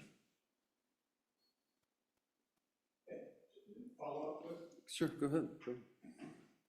Along those lines, you could also verify what the sequence is in terms of urgency, right? I mean, you're going to find out a lot more as you go along. The more questions you ask, the more people you involve in the process. And so it may make sense to just simply ask, well, what's broken down that we're really trying to fix, and when does it need to be fixed? Would you agree? Yes, Mr. Chair, I would agree. Okay, further questions for Jeff? Okay, would your consultant, you want to come up? And I'm sorry, I forgot your name. You are welcome to comment. Tell us what you know. Tell us what we need to know. Welcome to Cheyenne. Well, thank you. My name is John Hushka. I'm the president, founder of Collaboration Foundry, and it's a pleasure to be here, Mr. Chairman. Thank you. I would largely echo much of the testimony I've heard. I think I would advise you at the executive level, my background is in systems strategy, at the very high level, You're making a strategic decision about what businesses does the state want to be involved in. Frankly, I'm in awe of Director Hibbard's efforts because in the world I come from, the software world, there is a product manager who is responsible for software, and he is really fulfilling a role of director of budgeting and product manager of one of the more complex applications of the state. And there's really two alternatives: to invest in a new package in which a lot of that product management is essentially delegated to a vendor, or, and we just heard Director Hibbard testify to that, or comment on that regarding the things that we could do, but that would be the things that the state is doing. And do you want to do those things? Do you want to continue to invest in that effort? And I commented in my report, if you're going to do that, I would encourage that formal product management processes and people be assigned to the budgeting application to help ensure the success of the application for all the users of the state. And so that's my view of the really big decision that is being made here, or will be made. Questions for John? Appreciate your thoughts and your report.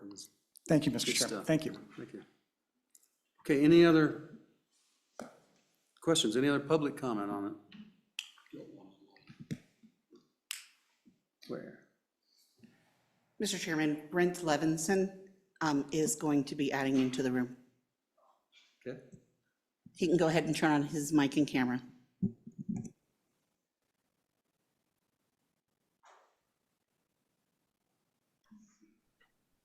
Mr. Chairman and Chairman of the JAC, can you hear me?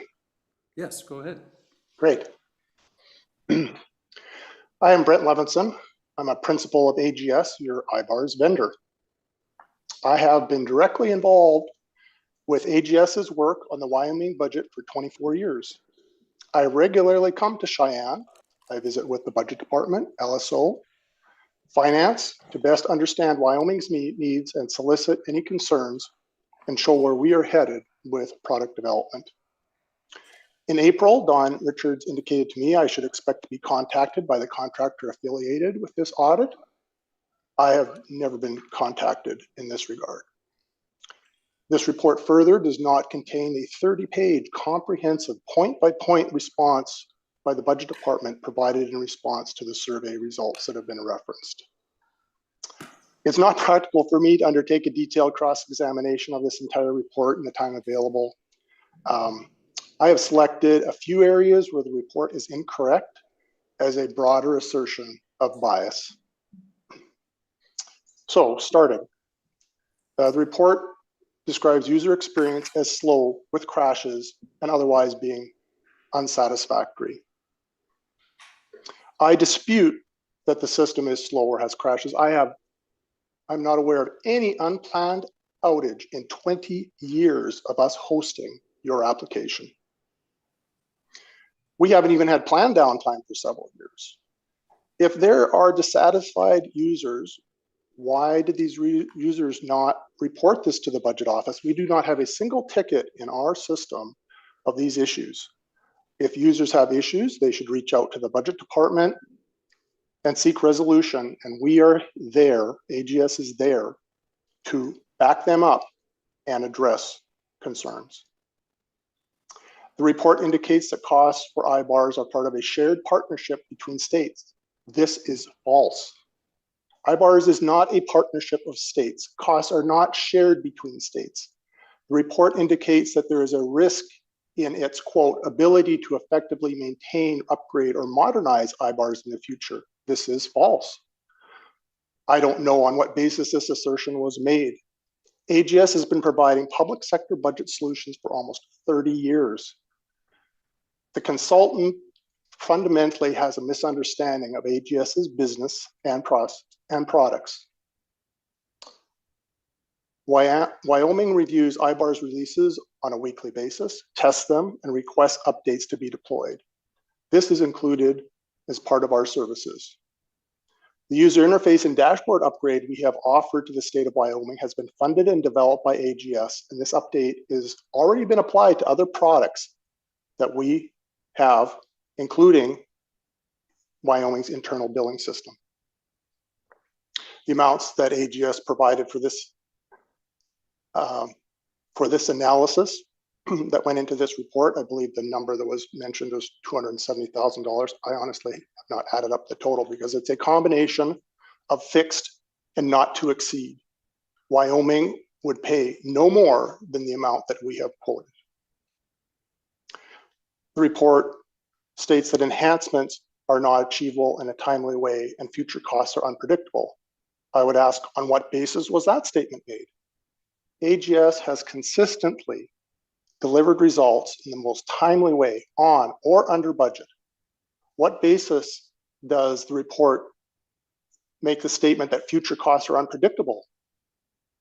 On the contrary, the state of Wyoming has been served by AGS for 24 years with a stable cost and delivery structure, which has no reason to change for the next 24 years. The report states that a significant limitation of IARS is lack of integration with WOLS and other state systems, including human resource data. This is false. There is no limitation in IARS interfacing to WOLS. AGS has provided hundreds of interfaces to from various state systems over the years. Some of those interfaces are real time. AGS has never had a request to provide any further integration to WOLS other than what we have currently provided. If there's more interfacing need, then this should be discussed, but it is absolutely untrue that there is a limitation in IARS in this regard. I travel to Cheyenne periodically at no cost to the state to review current application matters and discuss the IARS roadmap. What I have seen over the years is that stakeholders have pursued only the most limited adjustments to the application due to budget constraints.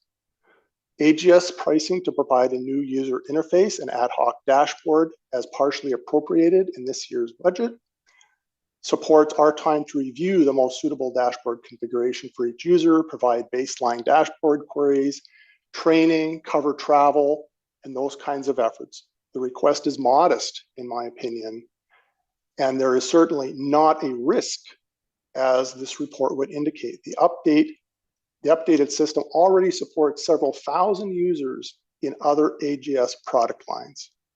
So instead of making a modest investment in an application that serves both budget department and LSO, this report proposes replacing the application that costed over $1 million. So I asked, does the state wish to spend $100,000 or a few $100,000 on a solid, dependable path, or a few million to implement the unknown, and then experience the time, frustration, and turmoil of a complex implementation? I submit to you that the $1 million typically mentioned here is the tip of the iceberg. Bids for statewide systems are often come with 1,000 line item requirements. This report's quote is based on a dozen items. Not to mention that the production of executive publications, the budget bill, committee status report are not accounted for. These publications are very complex. They have extensive rules for consolidating, integrating, narrative, charts, strike through, underline, footnotes, formatting. With what we have provided, we've already accounted for 1,000 requirements that would comprise any new system that you might seek. I know that software as a service is mentioned repeatedly in this discussion. Well, software as a service is essentially what AGS is providing to Wyoming. The only difference is that Wyoming has a license for IARS, which gives the state the option to host it internally at any time in the future. Every other operational aspect of software as a service, AGS is providing in IARS as a service. Moving on. IARS is referenced in this report as a custom application. This is false. Every IARS customer runs exactly the same application. The strength of IARS is that it is highly configurable and allows it to present differently as required to meet the needs of each state. Further, the underpinning structure that supports this is used by our efforts in statewide crash reporting, inspections, and central billing. The base system supports almost 4,000 users, and I expect that to exceed 5,000 users in 2025 as our work progresses in other active projects. This refutes the suggestion in the report that AGS has a dwindling user base. On the contrary. I am also aware that at the July NASBO meeting, a CGI representative took Wyoming budget staff aside to get a photo op to instantiate that Wyoming would be getting a new budget system. This occurred prior to the auditor's office effort on what we are talking about today. And this is really troublesome to me. This timeline clearly indicates that there was some agenda to railroad AGS's good work in Wyoming at the expense of the budget office's IARS planning for this upgrade with the dashboard, state budget users, and Wyoming taxpayers. AGS actively bids public sector budget solutions and consistently lands in the top tier by receiving opportunities to demo for bids. Through public records and our competitive bidding, we have not seen CGI bid their budget solution independently in 10 years. The last time I saw CGI on a bidder list was in 2013 for New Jersey, and New Jersey is an IARS customer. So while my time today to address the AJC is limited, there are many report items which I have said are categorically false. Please understand that I believe that there is bias and inaccuracy in this report. And I will say that, and Don Richards, Kevin Hibbard, and others there that have met me know that I am available when it comes to Cheyenne as necessary to review, discuss, facilitate our work in Wyoming. I've been there many times. I come there regularly. It's very easy for me to get to Bismarck, to Cheyenne. And I would just ask that you please restore the budget office's well-considered management of the budget system of their choice, which is IARS. Thank you, and this concludes my comments.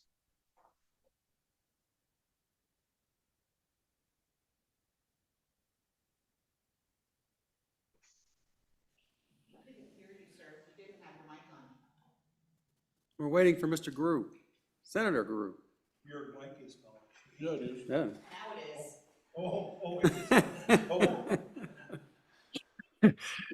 Thank you. I think I was called on. I couldn't hear.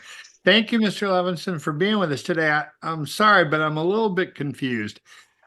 We in receipt of your letter, and we just heard your testimony. The letter was dated today, and you talk about how much time you make yourself available and spend time here.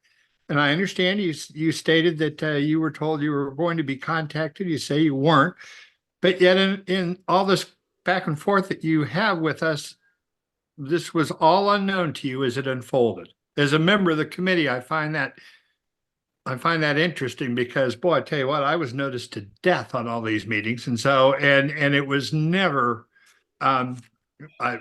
Every meeting I was involved in was not the way I think you portrayed it. So, talk a little bit about that. I'm just trying to figure all out the sequence of that. Sure, Senator Gru, thank you for your question. So to be clear, my comments would be historical prior to the survey.